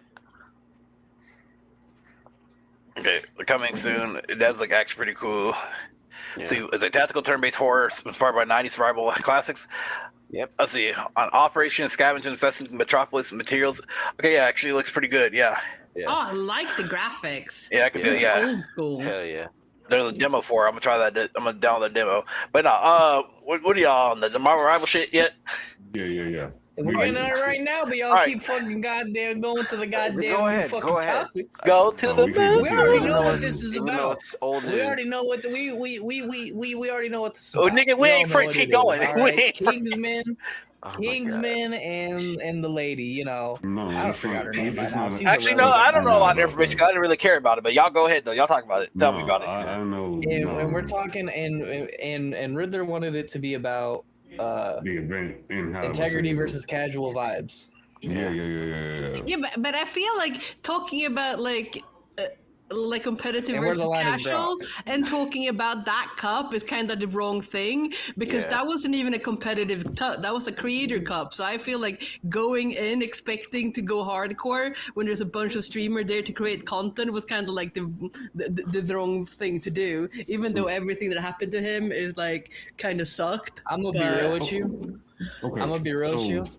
If I join something and there's $40,000 on the line, I'm playing my balls off. I was thinking exact same thing. I don't even enough vibes on this goddamn planet. Activated. I don't even care. Like, yeah, but if everyone is play for the love of the game, bitch. Yeah, but like the 40,000, like in my mind, if you have a like content creator cup, the reason why there's a 40,000 prize pool is not because to make the content creators play well, is to create the hype about the cup. So the ones who are looking at the cup for entertainment that the content creator is creating, that's why the 40,000 is there, not for the content creator to actually pay for it. And that's actually what I want to talk about. The exact thing that she's saying right now. Okay, lead us off. So here's where I find the problem with that. I could care less about the damn situation that happened into it. I'm talking about the way the event was handled. Okay, it's one thing. I'm gonna use Savage. I'm gonna use Angelic. I'm gonna use Hal as perfect examples to this. There's one thing for me to sit there and say, "Hey, Savage, they're having a fucking tournament. It's casual. Nothing's on the line. Anything like that." And then me turning around last minute, day of, and sitting there saying, and having to change it up and saying, "Hey, Savage, they changed the tournament. It's for $40,000. Now I've not only lied to this man, but now I'm asking him to jump into a different mindset because now it's money on the line versus we just fucking off and having fun. I can ask Angelica. I don't know what the hell she had going on that day, and now I just told her it's for $40,000 versus it just being casual. You know what I mean? I can sit there and I can have a conversation with Hal and say, "Hey, this Magic Commander tournament, it's a casual thing to do." So he might make a casual fun deck or whatever for it, kill, have fun, whatever. But then there's a difference when I come to him last minute and sitting there saying it's $40,000 on the line. I know how. He's gonna make the fucking most brokenest deck on the fucking planet because he's gonna want to play to win. And I don't blame him. But here's the thing: not only did they do that, which probably created some of the shit that even happened in that situation, no matter how you handle it. But also, you're asking people to get into two different mindsets last minute. Yeah. Well, Ultra said in chat here, real gamers versus new gamers. Any real gamer would understand money on the line, even if it's last minute. You lock the fuck in. Actually, I saw one who's been invited. No. You cannot just do that to people last minute. I'm gonna give you. I've been invited to events like this. It was 20 years ago, and I did like shooter esports. I competed in tournaments. If I was invited to a tournament that was like, sure, there was money on the line, but you're invited with the intent of it to being entertaining, not to compete. You don't look in because you're not there to win money. You're there to entertain. Some people are invited because they're good players. Some people are invited because they're entertaining players. Like the winners have already been decided when the brackets are set, because they're creating content, not winning money. And like if you're a player who's invited to a tournament like this, you should like know what's expected of you. Exactly. And I think that's Basim's fault for creating that environment in that cup. And that's my problem with it. Like, you cannot sit there and just change it up last minute on people and sit there and say, hey, this is for $40,000. Yeah. That is, you're asking people to switch their whole entire mindset up on what they probably plan to do going into. Yeah, no, because I've been I've been invited to tournaments where I know I wasn't gonna be I wasn't gonna be top 10, because I was invited because there were other female Quake players, and we were gonna have some girl on girl content. That was the only reason we were there.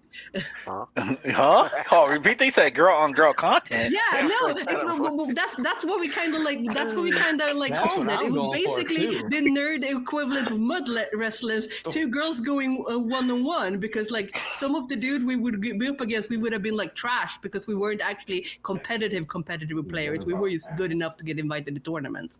And I understand people if they bagged out because of it and everything else. Like I said, I'm not sure. Well, let me ask this: do y'all know if the teams were already set and all that when they changed it up? No. So what happened was they had 8 captains who got to pick the team, and I think CC was, well, I don't think CC was in the wrong for picking Kingsman to have a chance at the money, but I don't think CC shouldn't have picked Kingsman or would have picked Kingsman if she knew his attitude was that he wanted to win the tournament, because she was invited under the pretense that it was just gonna be casual, like a content creator cup. Then the fact that she turned out to be a trash person after that's a different thing. Yeah, that's two different mindsets though. And that's the thing. They already had all this stuff set up and everything else, and then you just go and switch it up. So Ultra says in chat here, but the thing is, they had a pro player with them. Why are we putting blame on the tourney? If you couldn't handle the fire, then don't participate. If the tourney changed to a little more serious, then don't play. No, because they were invited. They weren't invited to a tournament to win money. They were invited to a tournament in order to showcase a character. This wasn't the point I'm making, and why it's bad. They were there to create content, and one player was there to win because he was broke. He was there for totally the wrong reason. This wasn't the competitive cup.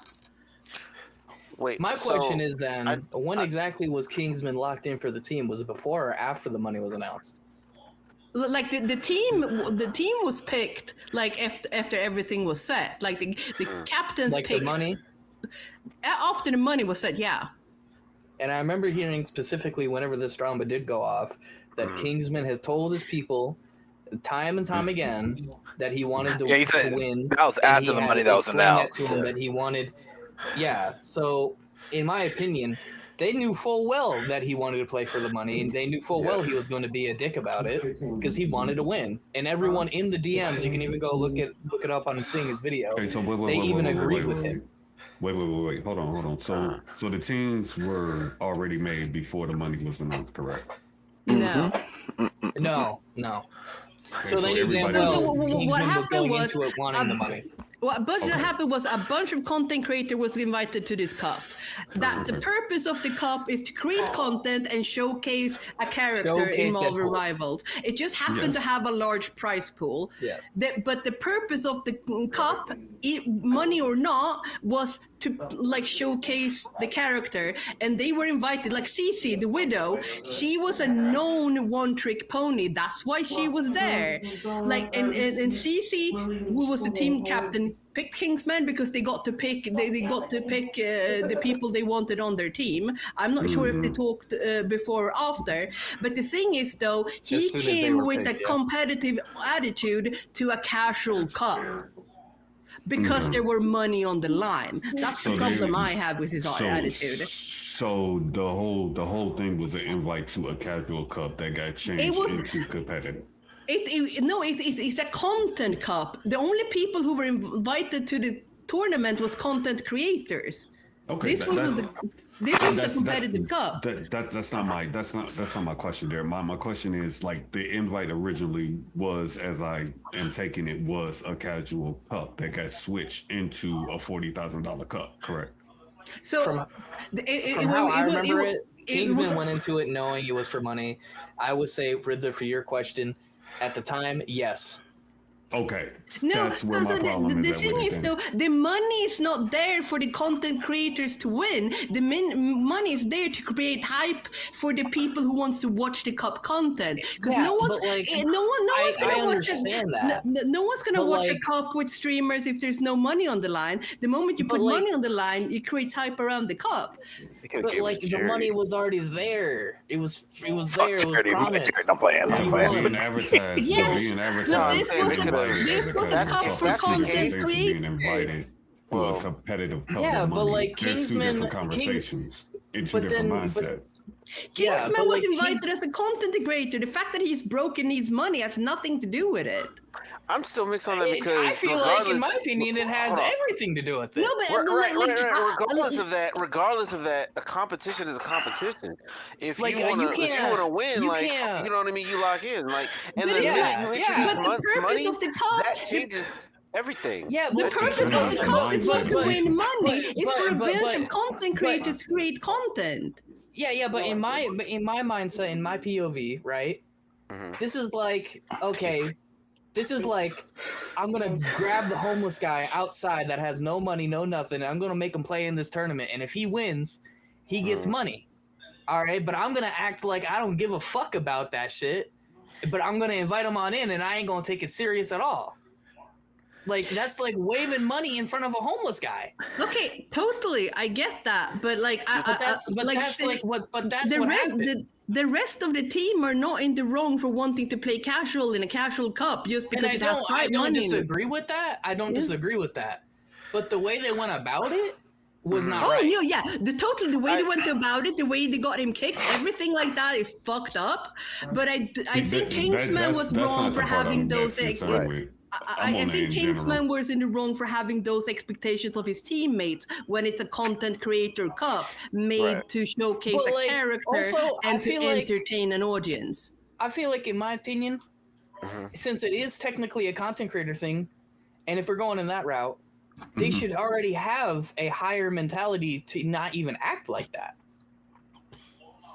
Or not even be able to act like they're all high and mighty just because you one-tricked and that's how you got to your that's how you got to your status on your content creator role or whatever.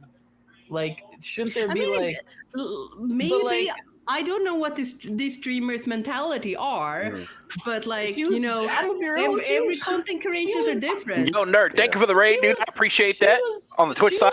Appreciate it. She was a bit of a. I'm gonna say this lightly. She was a bit of a bitch even going into it. Oh no, I totally agree. And the way they acted and what they did to getting kicked off the tournament was fucked. They're terrible people. But I'm not saying that they were in the wrong for playing casual in a cup that was meant to create entertainment just because there were money on the line. So is it more just that he was on the wrong team? Like yeah, 100%. Like what should have happened? Cici should have talked to Basim, said, "Hey, this is a bad match for our team. Could we switch out teammates?" There you go. There you go. That's that. Well, I think that's right. Hold on. I think that's correct because I think if you set things up, if you set up the tone from the beginning, you could avoid this whole situation. That's the thing. Because they didn't set that expectation from day one. I get what you're saying. Like because of that. Don't get me wrong though. Don't get me wrong though. I still think it's messed up for. Wait. They literally no. As soon as he was invited, they joined a group chat, right? Like stay with me here. They joined a group chat, and he stated that he wanted to win. Can we all be serious? And they all agreed with him. Okay. Oh yeah, that's a different story now. Okay, yeah, that right. That like they literally baited him until that day. Okay, so they and then they switched up. Okay, they did. That I didn't know. That changes things. Yeah, that changes. That changes. Yeah. Like they were in full. They were in full agreement. They were like, "All right, yeah, let's do it." And then the day came, and then they started acting like that.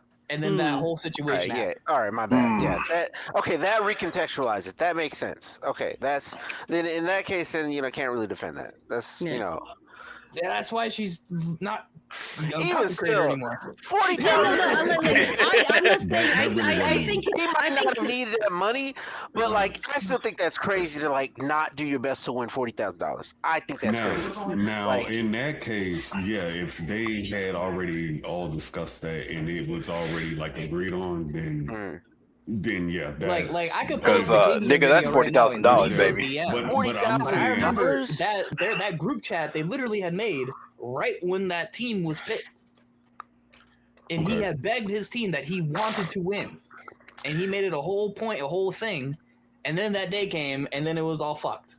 Yeah, that's $40,000, my nigga. No, because see, and that's like really not where I was going with it, but that I'm glad that got situated. But my thing is how like I said, how the event was handled as a whole versus that. Like I said, like I can sit here and ask Angelic to do a casual tournament and she'd probably be fine with it. But then to switch it up that day and say it's $40,000 on the line, like I don't know what the hell she got going on that day. She could be having a bad day. Now I'm asking her to pretty much try hard for $40,000 last fucking minute. If she wanted to say no, I would understand. That's the point because that's two different mindsets to get in going into a game. I think this is like a span over several weeks. Like Cici, the captain, and like Sasa, the widow, they were invited very early to the tournament before the money was announced, saying it was going to be a casual. And like from what I gather is Basim never intended it to not be a casual or to be never intended it to be a competitive cup. It was going to be a showcase tournament to showcase Deadpool and create content. That's what it was marketed as. Yeah. And then it just happened to have money on the line to create more hype. It was never about the money. Yeah, but like that still goes into my thing where like as soon as it was, as soon as the teams was made, everything was made. You can't just bait someone into something like that. No. No, and that's what I was going with. That's like waving $1,000 in front of the homeless guy and then burning it. That's crazy. It's like if people wanted to back out for that reason, I would not blame them because you know what you were originally invited to, and not. You see what I mean? To do the whole switch up is different. Yeah. I mean, him wanting to lock in and the team say we'll lock in too. I think then switching up. That's like, I mean, they were like. How they acted kind of proved that they were trash people. I mean the event itself, the event. But I think no matter what, going to a casual tournament, expecting your teammate to lock in are like you're losing already because you are not having the same expectations like on your teammates as like the rest of the cup. I agree, 100%. No, it's definitely shitty situation overall. It's old, in my opinion. Yeah. It's already been talked about, and I understand the topic that you guys wanted to go into, but in my opinion, that whole thing, that was all that team's that team leader and the black that was their fault, and I will never not say it was never their fault. Because I'm not saying it is Kingsman's fault. And I'm not gonna blame the people that made the tournament. I'm not gonna blame the people that even put the money up there for the tournament, because the way they acted and the way that it went off, that's no one else's fault but CC and the Black Widow. Oh no, I'm not. That's why I made it clear. I wasn't talking about that situation. I was talking about how the event itself was. You see what I mean? The event was fine in my opinion. I think Basim fucked up the expectation for the event. Like literally, in everyone else besides that team was having a good time. Mm-hmm. Like the one guy that made Iron Fist, he was literally making content left and right. Yeah. And then out of nowhere, this happened, and like that's why I can't blame anyone else but that team. That whole team itself was just a cancer cell on that event. When you have Ultra and Chess, he cannot blame the event for. He cannot blame the event at all for that. I'm not blaming the event. I'm blaming Basim for not managing the expectations of the participants. Yeah, but like I said, it goes back to the thing where, like, if you invite a homeless guy to a thing with a bunch of money, totally. Of course he's gonna want to lock in. If Cece, Salsa, and Salsa's boyfriend weren't terrible people, this wouldn't have been a thing. I get that. Exactly. Yeah. No, like they're terrible people, but like I also think that like even if they weren't terrible, or even if they were like, this wouldn't have happened if Basim managed expectation either. Yeah, no, I do feel like expectation does matter in that situation. Yeah, like you have to have that. What's the word I'm looking for?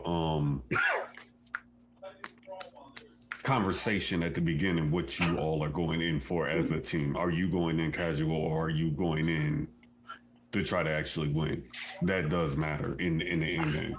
I just felt like people being invited and it being named as a casual event. It's called like the Creator Cup or something like that. It was the Deadpool thing at the time. Yeah. Mm-hmm. Mm-hmm. All right. So I'm sick of Zaza. I'm sick of that whole event. All right, next topic. All right, next topic. Okay, so this one's going to go hand in hand. As y'all know, both Microsoft and also Sony had a lot of blunders this week. First off, Sony closed down Bluepoint Studio, which is, y'all know, Bluepoint created the remake of Demon Souls and also the Shadow of the Colossus remake, while also Xbox over here today, Gravity Rush, they created a lot of games, while Xbox over here are going full, I guess you call it full AI now, for the most part. They, what's his name? What's that dude's name? The old head of Phil Spencer, he's retiring, and Sarah Bond is also leaving Xbox. So now they have a new CEO, and as you know, they're pretty woke because it's a female. Oh my god! I'm kidding. Well, so I wanted to say some things on that. Like, so have you heard of this concept called like the glass ceiling? No, not. It's related. It's a glass cliff. Glass cliff. I've heard of that. Yeah. So it's basically this idea of like if your company's going kind of down the drain, you kind of elect a woman or whatever as like CEO or promote a woman, and you're like, yeah, empowerment and whatever the fuck. And like the idea is basically like, well, if anything happens, it's on her. Oh, it's that's fucked. Yeah. Oh wow. Damn, Zorro, you got that shit with the quickness. I love that. Anyway, I know what you're talking about. It's called like the glass. It's called the glass. It's called the glass cliff theory. Oh yeah, glass cliff theory. It's a very toxic work ethic. Yeah, I agree. Wow, this is my first time even hearing this. Yeah, well, you're learning. Everybody's learning now. It's bad for everybody, I think, is bad for women because obviously it's like it makes them look bad because it makes them like, well, last time a woman was in charge, the company went up, and it's like, well, and this is interesting because it's Microsoft, and one thing, like, I feel like Microsoft has been like, they bought, not Microsoft, Xbox, you know what I'm trying to say. They bought Same a thing. bunch. They bought a bunch. Yeah, they bought a bunch of studios, and barely did shit with them over the years. Like, is that crazy? Yeah, it's because if I recall, they were very hands off for a while. Just like, hey, studios, we'll give you guys a set of money. Y'all do what y'all need to do. Okay, just let us know when your game's done. And then years go by. It's like, all right, guys, it's time for us to showcase what games y'all have. Oh, we ain't got shit. We're still working on. We ain't got shit. And look where we're at now. And so that's. Like I have feelings about like big publisher, big like game studios closing down like smaller studios that they own. It's like usually those studios hasn't created anything in a while, and I feel like being sad that they closed down is because you like the IP, not necessarily because the company was good.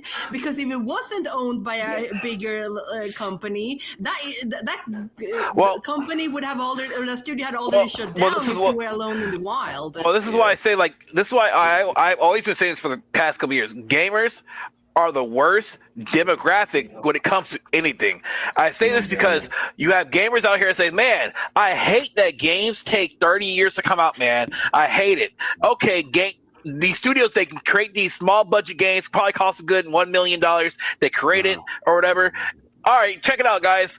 We created a small budget game. Check it out. What do y'all think about it? Nah, fuck that game. It don't got the graphics I want. It got the gameplay. Where are the graphics at, man? I don't want to buy that piece of shit. Let me go back on my Marvel Rivals. Let me go back on my next live service game. And the reason why this is like this is because studies have shown back in 2021 that 40 to 45% of players mostly play live service games.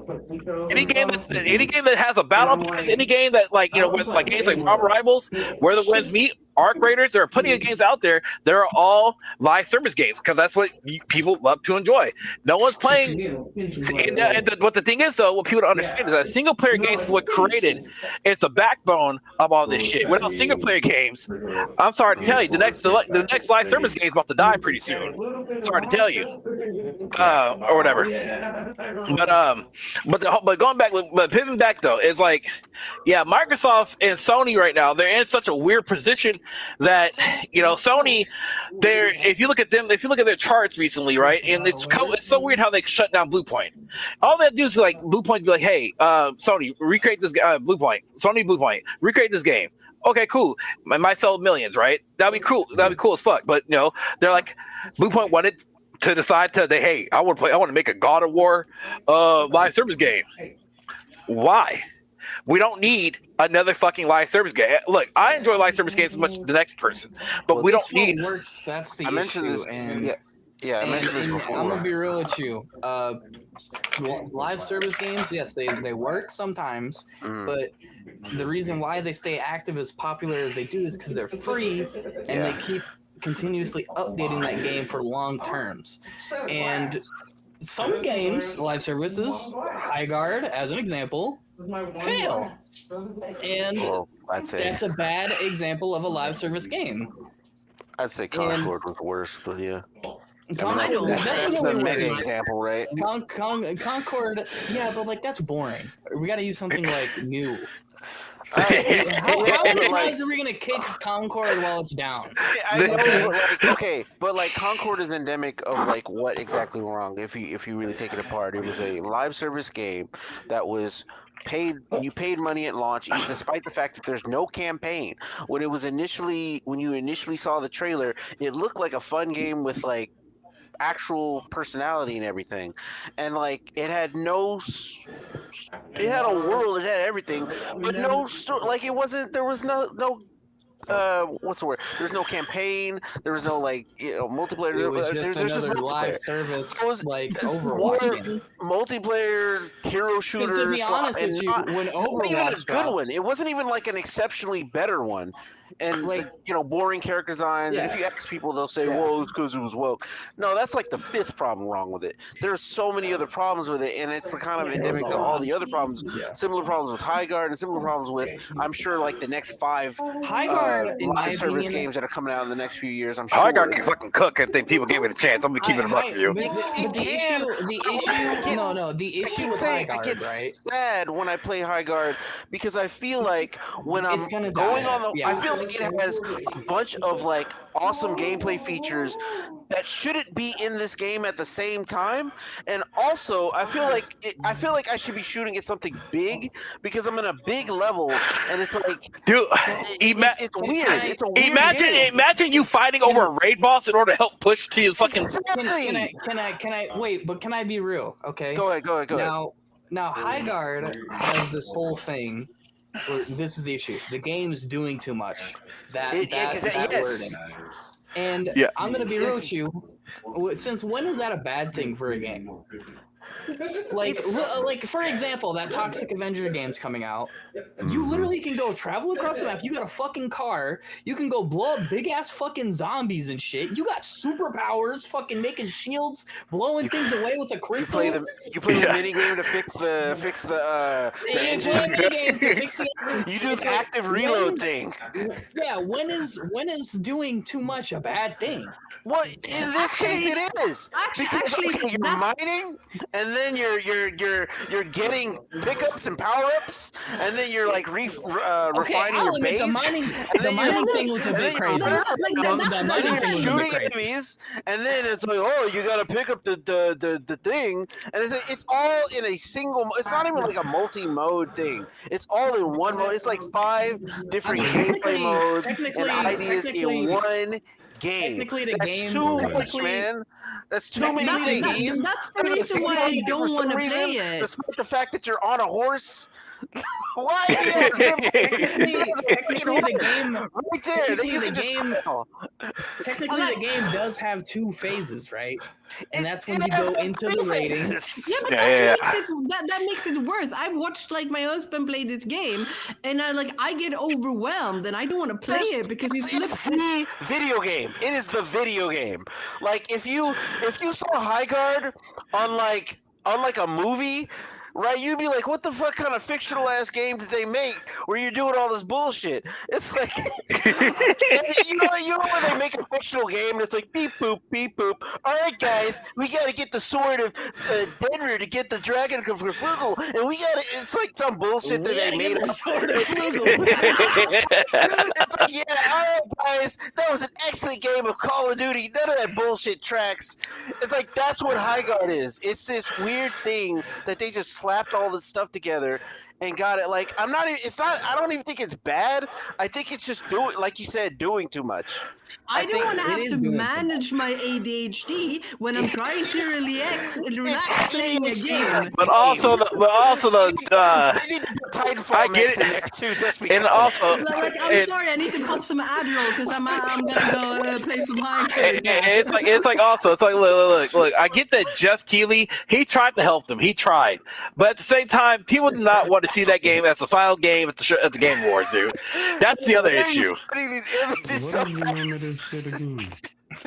Like that's what really killed it, bro. Dude, you need to be an editor, because goddamn. Now, like the devs of High Guard, they thought that they were going to shadow drop it, or Apex, or it was going to be a banger. I don't even think it was. I don't think that would have worked either, man. I'm gonna be honest with you. Like, it would have been better than fucking. Here's the next big game. But hold on. Stage at the fucking Game Awards. Hold on. What really killed it though is what he said from the creators of Titanfall. That's what really killed it. That's what that. The trailer. Wait. He said that live. He said that, dude. Creators of Titanfall and Apex. Yeah, it's crazy. Yeah, that's what really killed it, bro. It was also in the trailer. Oh boy! Does it even have a story? Does the game have a story? Because Apex has a story. Did Titanfall? Did High Guard have a story? No, Highguard did not have a story. It was It like, has a all right, world, but there's you nothing go in it. into a thing. This funny guy with a little creature you can buy stuff from. Go shoot some things. Go mine some things. Yeah. All right, go into your Fuck first it. game. Get on a fucking horse or a wolf or a rabbit or something, and go fly across the level. And go you know mine what? for some shit. I'm gonna be honest with you. People were dogging Highguard for having such weird looking characters. I thought they looked fine. Yeah, they look fine. Yeah, they but look you fine. want to play a game where the characters look design is actually fine. really interesting. They look they they look like characters I'd play. They all look like main characters from different games, and you know what? I think that's good enough. Like, okay, this might be misogynistic, Zalgo, but like, I don't play a lot of female characters in video games. Okay, Misogynistic, transphobic. There was like 3 other female characters in that game that actually looked cool to me. Yeah. It's the case, They although all I have also like to something look at interesting male going butts on. when I play my games.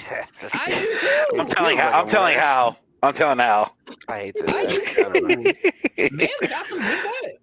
I don't know. I'm I'm not hyping of Highguard, but I'm telling you though, I enjoyed it. Though. I was having It's fun not playing bad. a It's group not of 5. bad. I was having a It's good. not. It's really not. It's just not But, like, great. Like people, And I feel like people only true complaint about Highguard in a gameplay like thing. Like besides all the stupid like, oh, it's doing too much. Oh, it's all It's this. trying too hard. People's main It complaint insists was upon the itself. gunplay. Like if you look up anything else, like if you look up It Tim the Tap insists upon Man thing itself. on it, if you look up Tim the Tap Man or anyone else like talking about Highguard and why it failed, people Mhm. always say one thing: it's the gunplay. The gunplay was bad, and like I can see that It is after kinda having bad. played it. The It's gunplay weird. was really weird and bad. It was like it tried to it's steal so- from the Apex and Titanfall. Yeah, It had doesn't like 3 look tier. right. Had like the 3-tier system or something like that. It's like Yeah. Like, it didn't do it right. It needs like some crazy ass guns. It needs like some gun that throws a minion or something. You know what I mean? It needs like a fucking like some kind of auto tracking rocket launcher or some type of like weird bullshit that tosses out some Like it monster just felt that like hides they in were the- trying to in the like ground. grab I don't know. Apex's gameplay loop and just drag it to another game, but they fucked it crossbow. up somehow. yeah. And Apex has good gunplay. Yeah. Apex is fantastic gunplay. Well, like, As how you- do you have Apex's developers? Like, that's what I'm saying. Like, what do they have the PR guy? Like, like that was not Apex. But you see, this goes back to why fucking live service games, man. It's such a damn risk, and it sucks that when it happens, like I feel like this actually comes to where if I recall right, so Sega. About a year ago, the creators of Total War, created simply, they're creating a live service game called Hyenas, I believe, right? Sega looked at that shit and said, you know what, we're canceling that shit. And they told all their studios, we're going to get you guys to focus on every game what y'all are good at. So they're like Sega's like Total War, CA, you're focusing on Total War. Atlas, you're focusing on Persona XYZ. We're not letting y'all go into your own shit anymore. Fuck that, because it's just wasting money at the end of the day. Because there's too many live service games. I feel like, look, if you don't jump on the trend within like the first 3 to 4 years, there's no point in creating a live service game. Let the current ones live or die or whatever.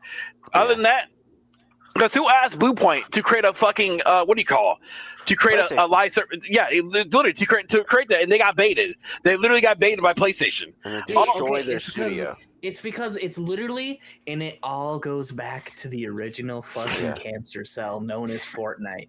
Fortnite started this shit, and now every fucking game has to be a live service battle pass. Give me your money and let's go fucking kill people. And like, what's crazy is Fortnite's to blame for this because everybody keeps blaming Fortnite for it. And it's Fortnite's like, the original.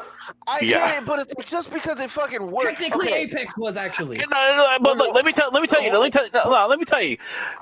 All Sony had to do is say, "Hey, look, we got at least 20 dead IPs. Okay, I'm gonna name them for y'all. We got Twisted Metal, we got Sly Cooper, Jack and Daxter, Legend of Dragoon, Wild Arms, Motorstorm, Warhawk, Freedom Wars, Soul Sacrifice, Ape Escape, Honestly, PlayStation All Stars, SoulCon. Hold on, before. Yeah.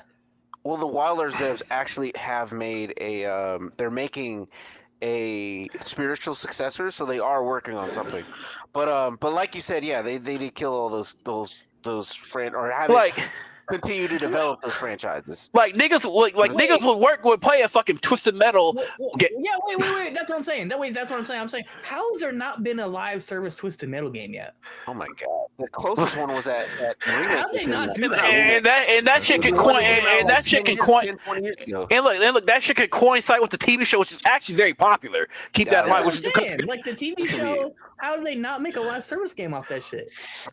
You know, so we do need another Twisted and hell, and I feel like that. So, and another thing is like Sony, they can literally give it another chance and come up with another PlayStation All Stars, give it another chance, and actually just fucking they can do it. They can do it. No, they can do it. Say fuck it and just copy Smash Bros. They can just say fuck Sony. You copy Nintendo and everything else, bro. You copy Nintendo and everything else. Sean, you know why it's not happening?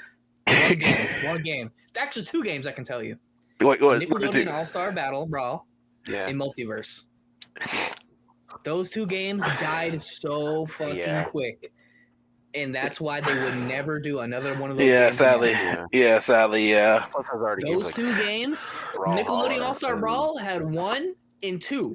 Both games, 2 died quicker than 1. Yeah. It was actually better than the first game. They actually improved on the formula. It actually was improved. They had plankton, like they had the fucking neon tide fucking shit and everything. Like the montage. It all looked good. And then like literally a day after, it died. Yeah. But those 2 games are an example of why that game will never be made. And it's because they already know it's gonna fail. Exactly. Even 2 years ago, 2 or 3 years ago, they had Tony was, I think it was like they had mandated like 10 live service games, if I'm not mistaken, or tried to. What was it? There's of course Concord. I think Helldivers 2, if I'm not mistaken. Something called Fair Games. There's that New Horizon multiplayer, which I don't know. That game's gonna die. That's apparently. It looks like Horizon. I agree. Horizon. Aidens, you know you're gonna play that game. You know you're gonna play that game, Aidens. Sit your ass. Horizon. They're killing themselves. There was supposed to be a MMO in that universe too. Was it really? Yeah. Horizon, man, they're trying to make. No, you know what's crazy though. What's crazy that niggas is saying they talk the most shit. Just a quick pivot. They talk the most shit about the Horizon franchise, but that shit still sold over 50 million copies on the games. It's insane. But I don't know, man. I don't know. Yeah. I like the Horizon series, but it's just so weird that people say, man, Horizon is garbage. Yeah, it's so garbage, but it's still sold 50 million copies or whatever. So y'all tell me, man. I don't get it. But I enjoyed both of the Horizon games. I mean, people say it's such a generic story, bro. That shit is actually unique as fuck, dude. I mean, come on now. Anyways, it's so wild to me. Whenever you say Horizon, I think about Forza. Yeah, it's my first thought for some reason, even though I never played it. Spider-Man: The Great Web. There was supposed to be something from London Studio. There was supposed to be Twisted Metal. There was the Naughty Dog game. What's it called? The Factions Online. Yeah, Factions, something like that. Yeah, something from Ben Studio, which made Days Gone. I don't think they made anything. Deviation Games, and of course, the God of War live service game, which of course Bluepoint just got shut down. And Marathon with like. People they're watching Marathon under a microscope. Do they want that shit to fail? Hey, it's weird because it's like I feel like it's gonna be a good game. Visually, it does not appeal to me, despite being somebody who really liked Destiny 2. I mean, yeah, play that game in a minute though.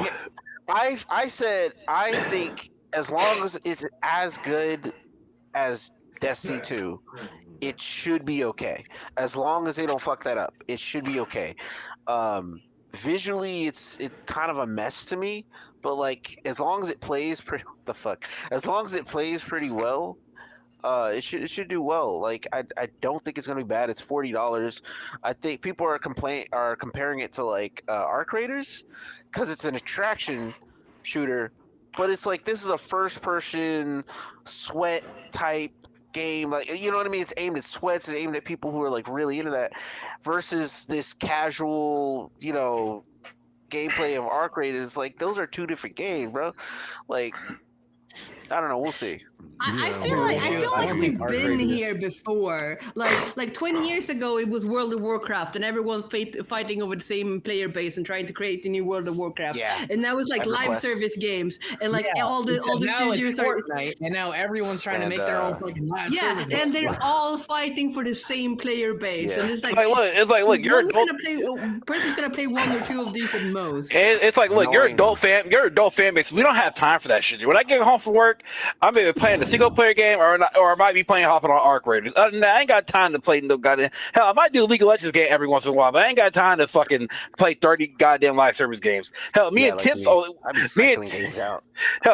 only play like 3 matches of fucking Marvel Rivals and get off for the day. Like shit, people ain't got time. Like, what demographic are these live service games focusing on? You can't be focusing on the adults, but you can't focus on broke ass teenagers either. So it's like, who are y'all focusing on right now? Well, now all the kids are on like Roblox now, which is crazy to me. Oh hell no! I see my nephew playing. I see them like, which is weird because like there's a lot of creeps on there, but it's like I see them playing it. I'm like, it's crazy to me because it's like I used to beg for like a game, and they're begging for like $20 for like Roblox to buy some little weird game that somebody made or some weird little thing where they're just gonna. I don't even know. They can do anything on those. It's like a infinite marketplace. It's like when Minecraft. It's like Minecraft. Remember when Minecraft dropped and it was like crack in the 80s? Like Roblox is worse. It's like heroin in the 80s. I recently found out that my cousin's oldest daughter is a Roblox content creator, and she gets like good views. And I was like, "What? That's wild! You were like what? 10?" I'm gonna be real with you. Mm-hmm. People that do Roblox content creation honestly are sitting on a fucking gold mine. Yeah, kind of like how Minecrafters were. People do shorts of like a 30-second like video of like an AI voice over like them playing an obby or something.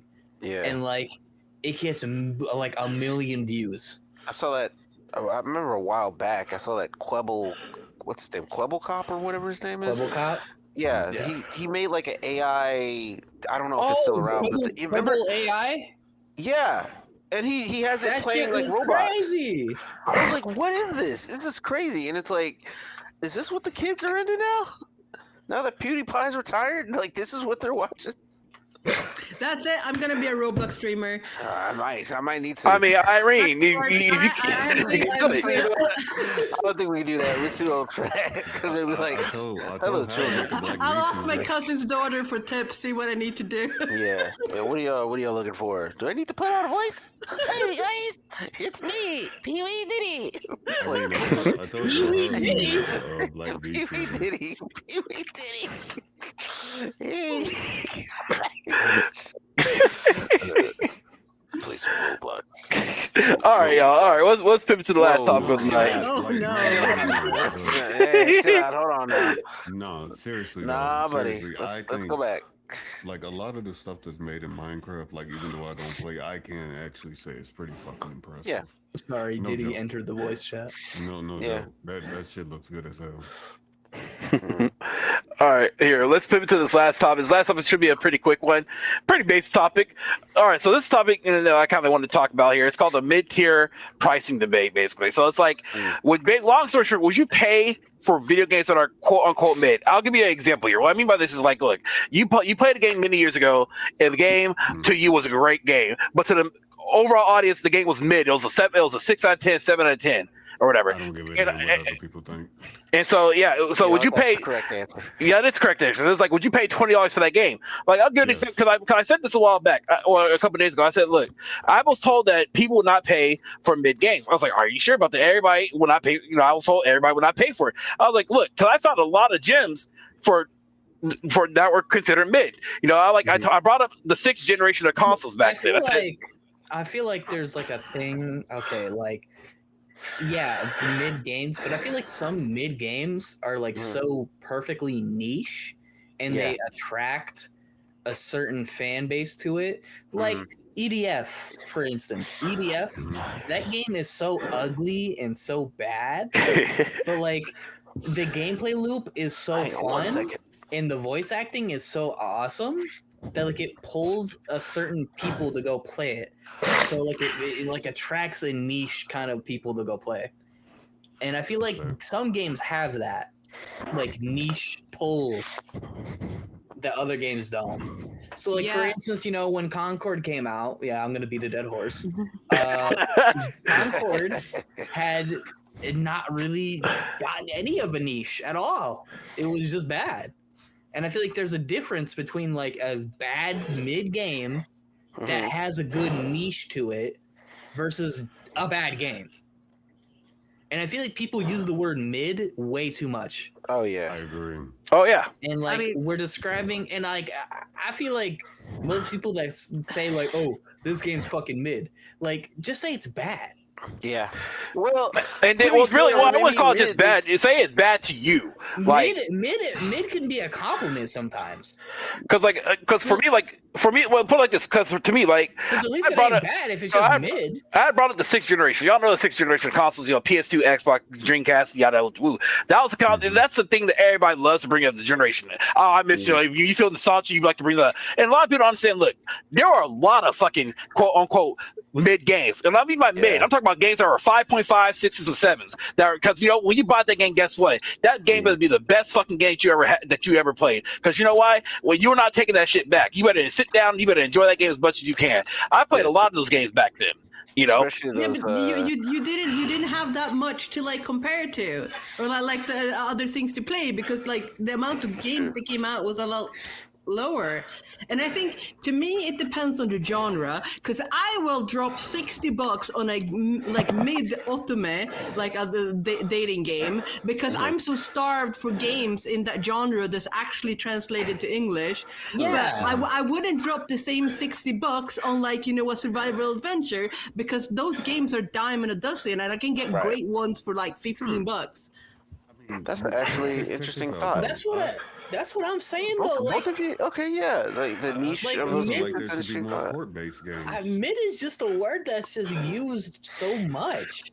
I think I saw a comment the other day that was like, the issue with these games is like it was the way people talk about games nowadays is weird because they'll either be like, it was like, remember last week when what's his name, Maximilian Dude was talking about how gamers are like, they're overly critical of something to the point where they're just being really negative and really outright. And people were like, well, if the game sucks, I should be able to say it because I should be able to be positive because that's toxic positivity. And like, that's not even what he was saying. He was just saying a lot of you niggas are too negative. You're focusing on the negative. You're saying things are mid. You're not really going into the nitty gritty of what you like and what you dislike about the game. You're just going, what's the game like? Mid. It's like you're not saying anything. Look. That's why.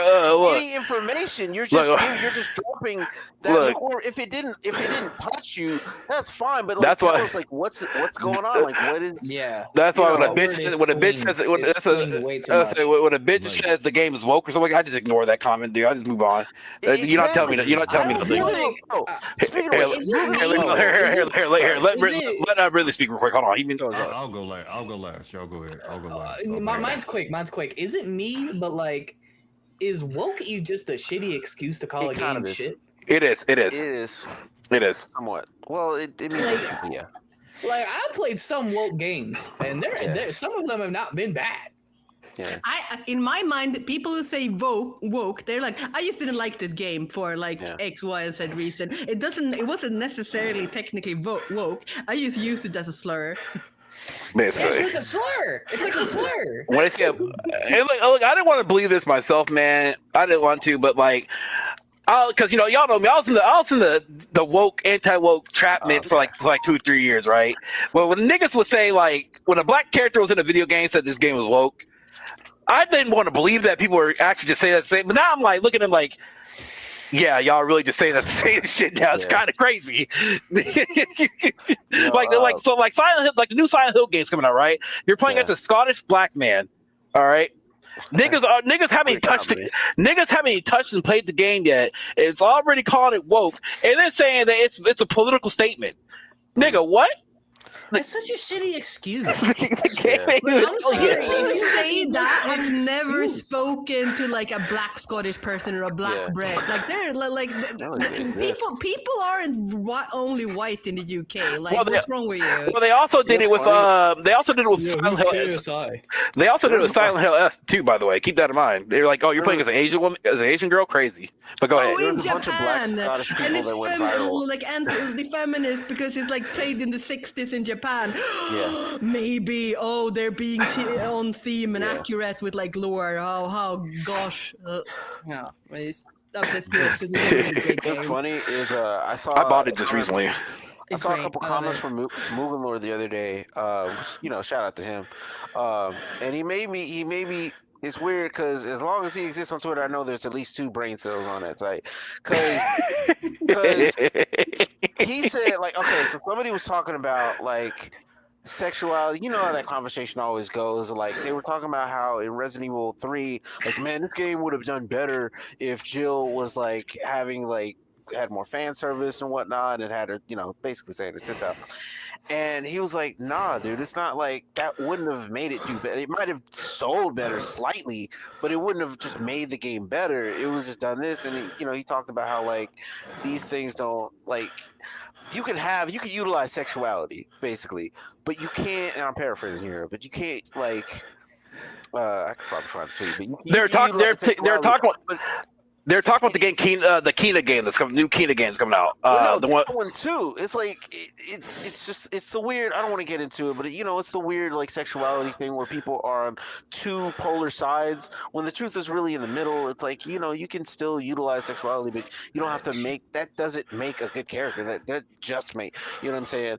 I feel like sexuality will sell copies, but not create a fan base. Yeah, it's like Dead or Alive. First of all, I mean the fact that it's dude, I'll be real with you. I only know Dead or Alive from like the sexuality part of it. Exactly. That's why I thought it was a titty sports game. It's also a really good fighting game franchise. And I didn't know it was a fighting game franchise for the longest time. It was. I mean, truth be told, I didn't. Truth be told, risque, but like, yeah. Truth be told, I didn't know much about it until I played Ninja Gaiden, the first one, and then I saw what's it called? Ryu was in there, and I was like, oh, okay, so they take place in the same universe, and I figured that's how I knew what the game was about, which is pretty cool in that way. But go ahead. Go ahead. But yeah, like, I don't know, man. Like, again, I played a lot of games that, like, look, let me tell y'all something. And I always go by this. And I hate when niggas, apparently when I say this, it breaks niggas' hearts. It, like, breaks their feelings or something like that. It's like, look, I buy, and y'all know me, I buy a lot of games. I always say, I buy and play games that look good to me. That's it. That's the most simple statement, and that hurts people's feelings for some reason. Like, it's like the old saying, vote with your wallet, right? That's what you do. Mm-hmm. Like, I don't say what's the game? Power Rangers Rewind. The game came out. That game was a good 6 out of 7 out of 10. It wasn't a bad game. It was an okay beat 'em up. But like, I paid the money for it. I don't mind paying. How much was it? Paying $34. I think I paid $25 for it when it came out. Not bad. But I'm like, shit. Like, it looked good to me. It's Power Rangers, my nigga. Who's not going to buy Power Rangers? Come on now. Like, so, like, I hate it when, like, but yeah, whenever I say that kind of sentence, it just hurts people's feelings. Like, you're not a real gamer, bro. You buying games or you're supporting the agenda. I'm like, I'm just buying the game because it looked good to me, dude. Like, it ain't that deep. Playing games is a hobby. You don't need to support an agenda to have fun. That's a whole different topic, but yeah, that's what it is nowadays. Like, you just can't play what you want to play anymore. You have to, if you buy a game that apparently whatever someone's political opinion, you're in hot water. This is why I play farming sims. I wake up in the morning and I go feed my chicken and pick my mushrooms, and that's what I'm gonna do for the rest of the day. She says it feels like home. Did I tell you I grew up on a farm? Exactly. It feels like home. Yeah. And what about those the Nintendo Switch drops of what was it, Pokemon Fire Red and Leaf Green? Oh, those are definitely mid. Well, to be fair, like I just see the emulation people that are just crazy about it because, like, well, you could just emulate it on your phone, and they all have like pictures of themselves, like with of course, the title screen on, and I'm like, you completely misunderstand why somebody would buy a Pokemon game. I mean, look, it's $20. Like $20 isn't that much. All right, the one question I'm asking is it $20 each or $20 for both? $20 each. Okay, now that with that said, but if you buy that shit, I think you're an idiot. I say this because for the simple fact that I think Nintendo is just being greedy, and people who are supporting that. Well, okay, two things. You're not wrong. I'm not going to defend Nintendo, but my nigga is $20. Here now, hold on. $20 is it's not a lot if you got a job. It's a lot if you think about it over this, but you're talking about a whole RPG for like what was it, 50 for 80-hour RPG? However long. Oh hell no! Pokemon is less than 10 hours. Pokemon is less than 10 hours, bro. Hold on. Well, no, not if you're catching, battling, training, getting their IVs up, breeding, and then trading them over to Pokemon Home, which I think you can still do that. And you can also battle wirelessly. You can trade wirelessly. You can do that with another Switch. So it still has some functionality. No, but that's probably the main reason why it's worth the purchase on its own. But other than the fact that it's still available. But here's the thing, though. Being able to use it on hardware and trade Pokemon, I think that's kind of worth it. I think that's worth it. I'm not a Pokemon fan. I do think that's worth it. I know you're probably a little too wrong. You could just do trade. Go ahead, brother. Go ahead, brother. Go ahead. Can I chime in on this? Okay. I have a question first before. Go ahead, bud. Like, which Pokemon is this about? Is this Fire Red, Leaf Green? Fire Red and Leaf Green are Generation 3 remakes of the first Pokemon games. So, it's still in Kanto, but you still have access to like access to more moves. You have after you beat the game, there's like another like post game area. That's the Savi Islands. I think you can capture Entei, Suicune, and Raikou. Too much information, nigga. More you can do. Okay, so Shut the fuck up, nigga. I'm telling something. Hold on. Why don't you shut up and quit being ignorant for a second? This is a remake from the originals that came out back when I was in high school. Yes. Yeah. Yes. So it's a re-release of a remake. Okay. Do y'all realize how long ago? So no, so 21 years ago. But this is what I'm saying though.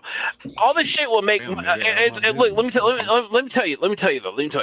Again, I will say this. I think a lot of people who will support this are idiots. I get that you want things on modern hardware.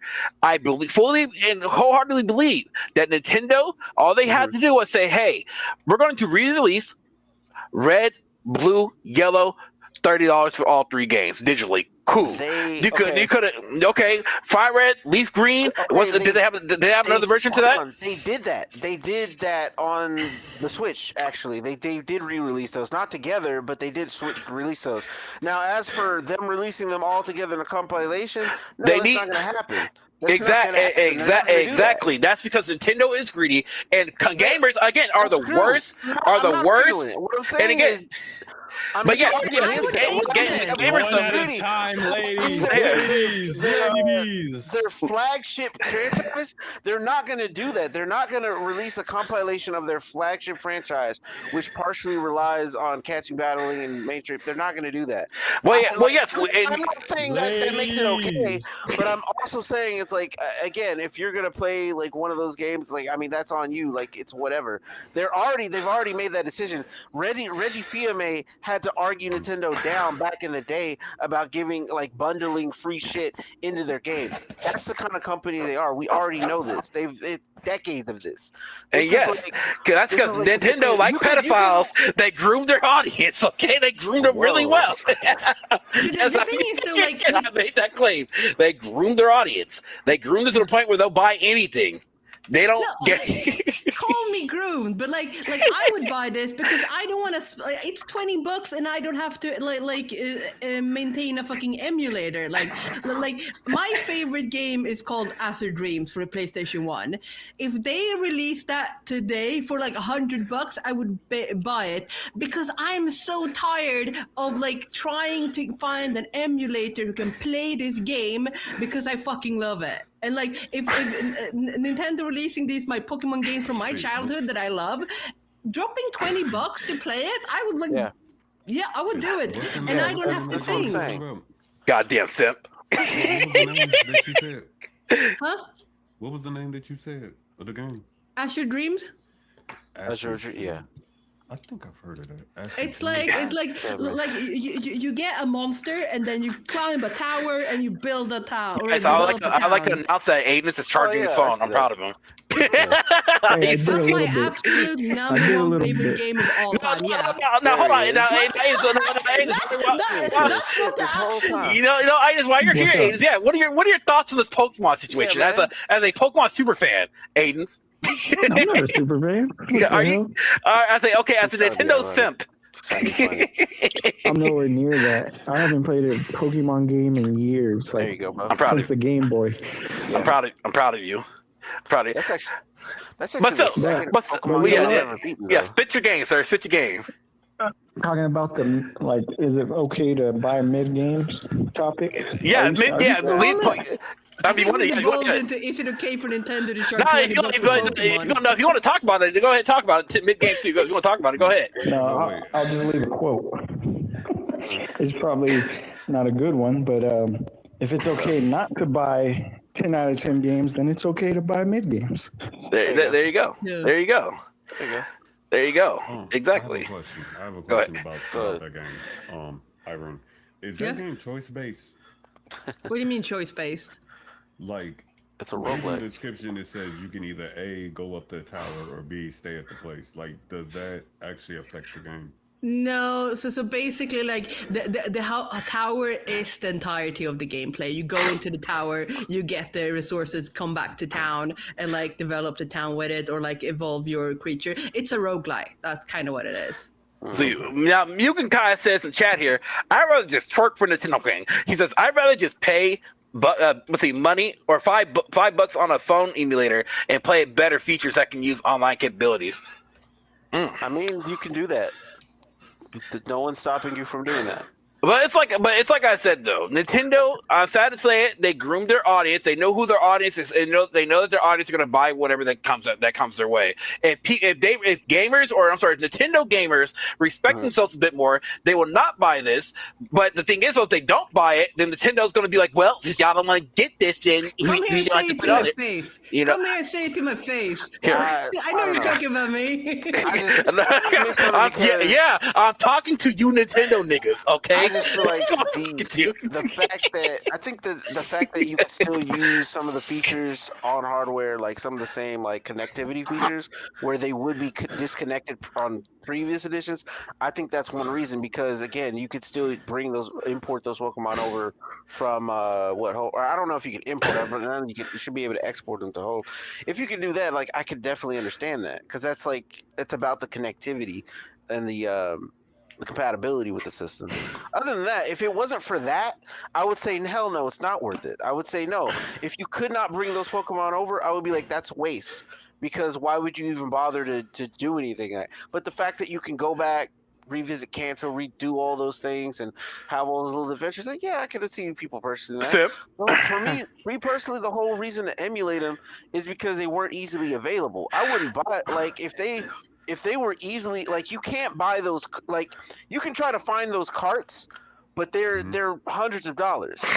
You can't do that easy. You're telling me somebody like, oh, there's $20 on this. You're making a weird, I feel like the overreaction to it is like the weird, like, comparative analysis. I'm not saying Nintendo is just a big, benevolent company, but what I'm saying is like $20 is about, I think it's about worth it. I'm sorry to tell y'all too, by the way.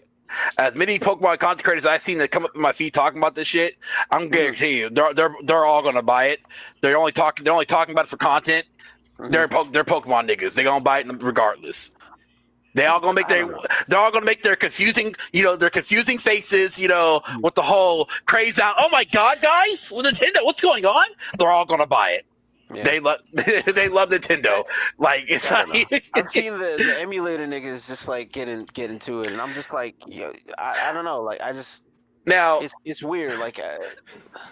Now, Mutant Kai in chat here, as a Sony Pony fanboy here, he says, Nintendo doesn't respect us no more. Y'all getting whizzed on and are like, please poop on me too.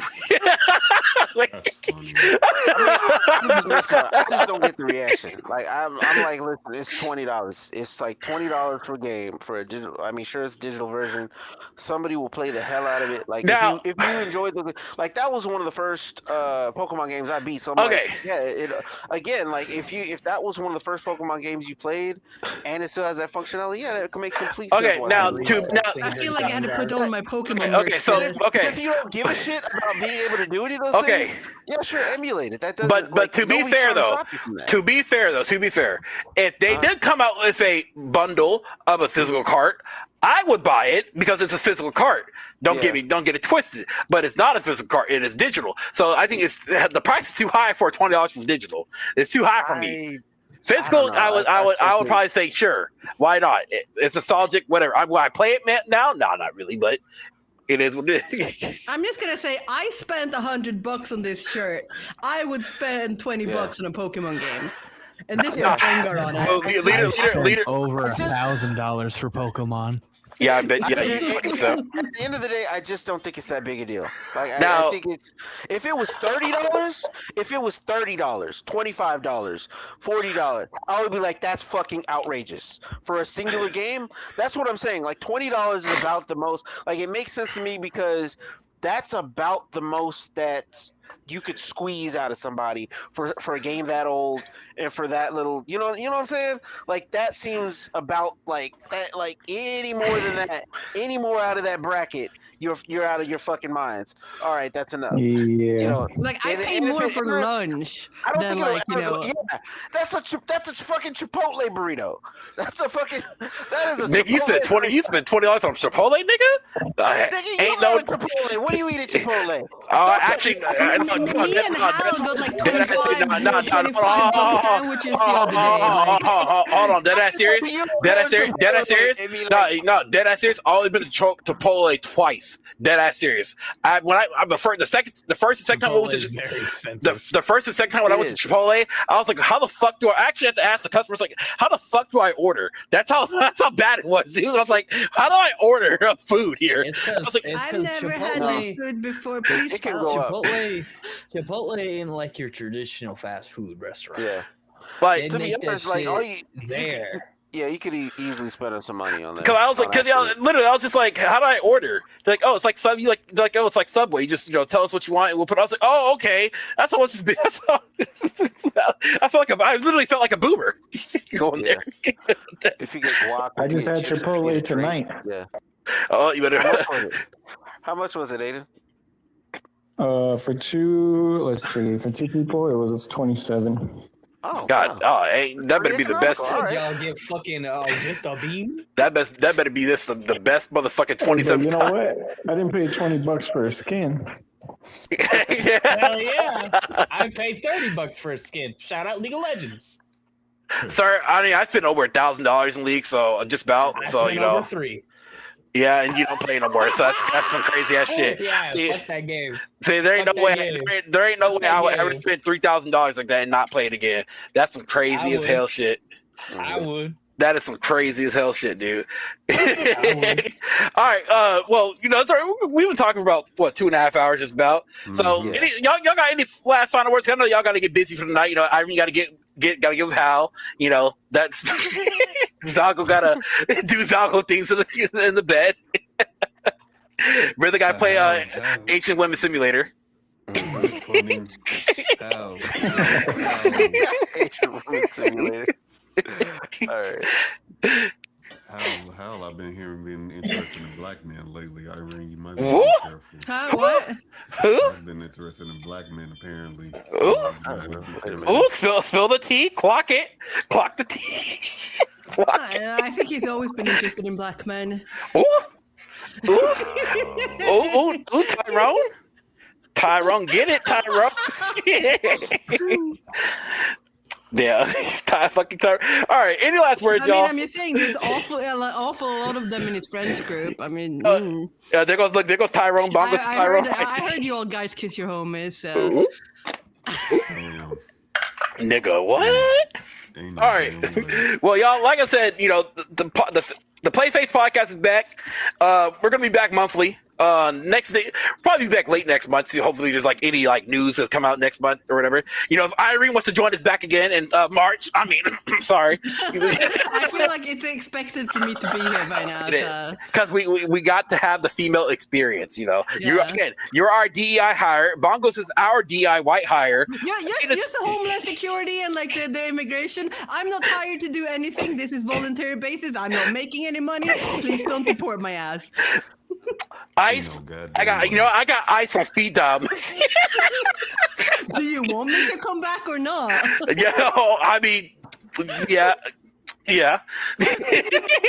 But yeah, so we'll be back monthly, y'all. I'll let you guys know this is going to be the primary channel where the podcast is going to be. I'm going to try to get this channel up to date. I work damn near 40 hours a week, so it's kind of rough for me to get everything going by myself. But I'm gonna get it up to date. I'm putting the rest of the podcast episodes from last year up on this channel, and we're gonna I'm still playing catch up. Hopefully this year it's gonna be a good year. I mean, it's 2026. There's 10 more months left to see what's gonna happen or whatever. So any final words from you guys for the day? Oh yeah, actually, for me, I actually plan to pull out that second novel. It's done.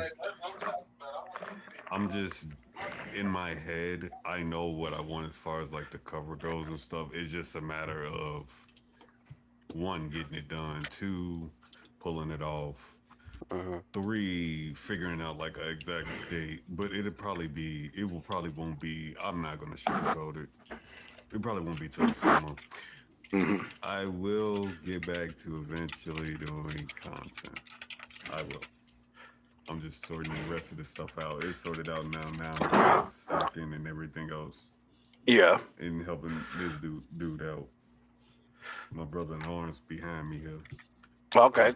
Other than that, no, ain't nothing don't think that anything happened that's bad or anything. It's nothing like that. Gotcha. For me at least, I'm gonna try. Look, y'all, I'm not a man for drama, but I'm saying drama free. I'm focusing on myself and working on in a regular situation where I'm working on saving up buying my car this year. I got to save at least 10 grand, maybe 12 grand to get my car that I want this year. So that's the primary focus point to go. So I'm just looking into making money as a content creator. I'm focusing literally on myself. I haven't been really focusing on a lot of people other than a select few people, but that's my main goal is to stay out of people's way and talk to who I can and just chill and relax. Go to work, come home, go to sleep. Hey, cuz, how's it going? And call it a day. But other than that, that's just my plan, or my plans for this year for the most part, unless something changes. So yeah, that's pretty much it. Making money is where I'm at right now. Anybody else? Adrian's Dreams is an underrated classic. You know what? I'm happy it was brought up during the stream. That's good. That's good. We didn't bring up that Dot Atlas is coming back. We talked a lot though. Restart that from the beginning. I would love to restart Doc Hack. Oh yeah, it's a journey. I never played the series, but I have to get into it myself. Nah, we talked. I was actually surprised that we talked about a lot in this 2 hours though. Dead ass serious.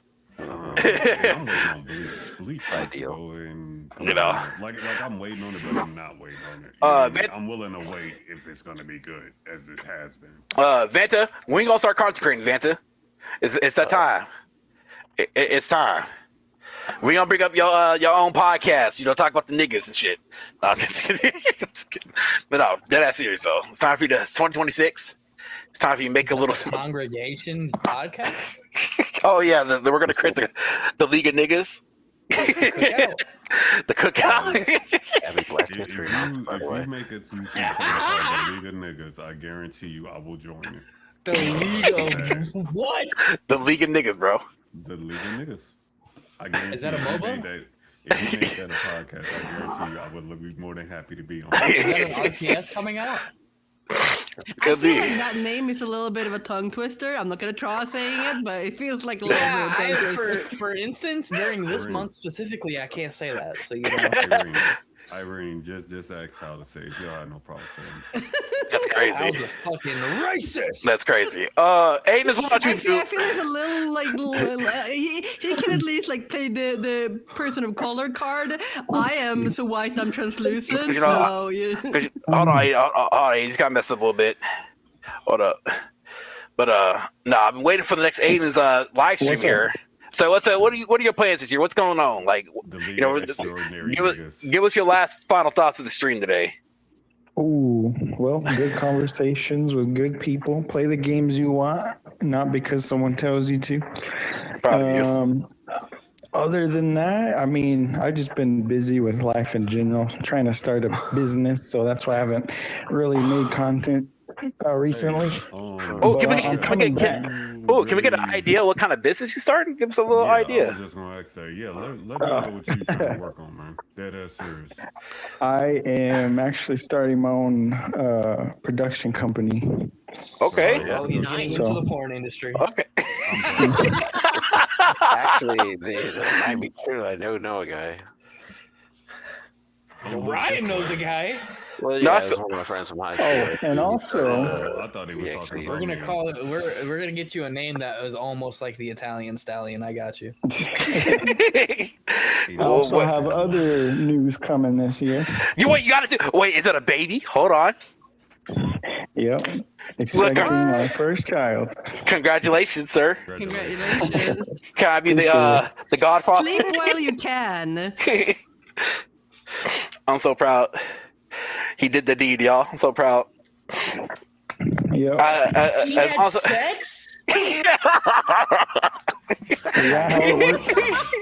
How do you get that? So go cover your ears, groans up the talking. But congratulations, congratulations, dude. I'm proud of you. Congratulations, dude. No, get your rest as much as you can. You know, do as much as you can right now because your free time is going to be more taken up. At least your wife is for sure. But yeah. No, that first 6 months, dude. I'm telling you now, it's gonna be a motherfucker. Mm-hmm. Appreciate that, Irene, what about you? What's going on with you? Not much. I'm sitting here, obviously playing way too much games because I have, what was it, like over 130 hours played over 2 weeks. I just need my work permit. I'm going crazy. But you know what though, Irene, enjoy your free time while you can. Because otherwise, in America, you're only gonna have 4 hours, maybe less than 4 hours to yourself these days. Trust me.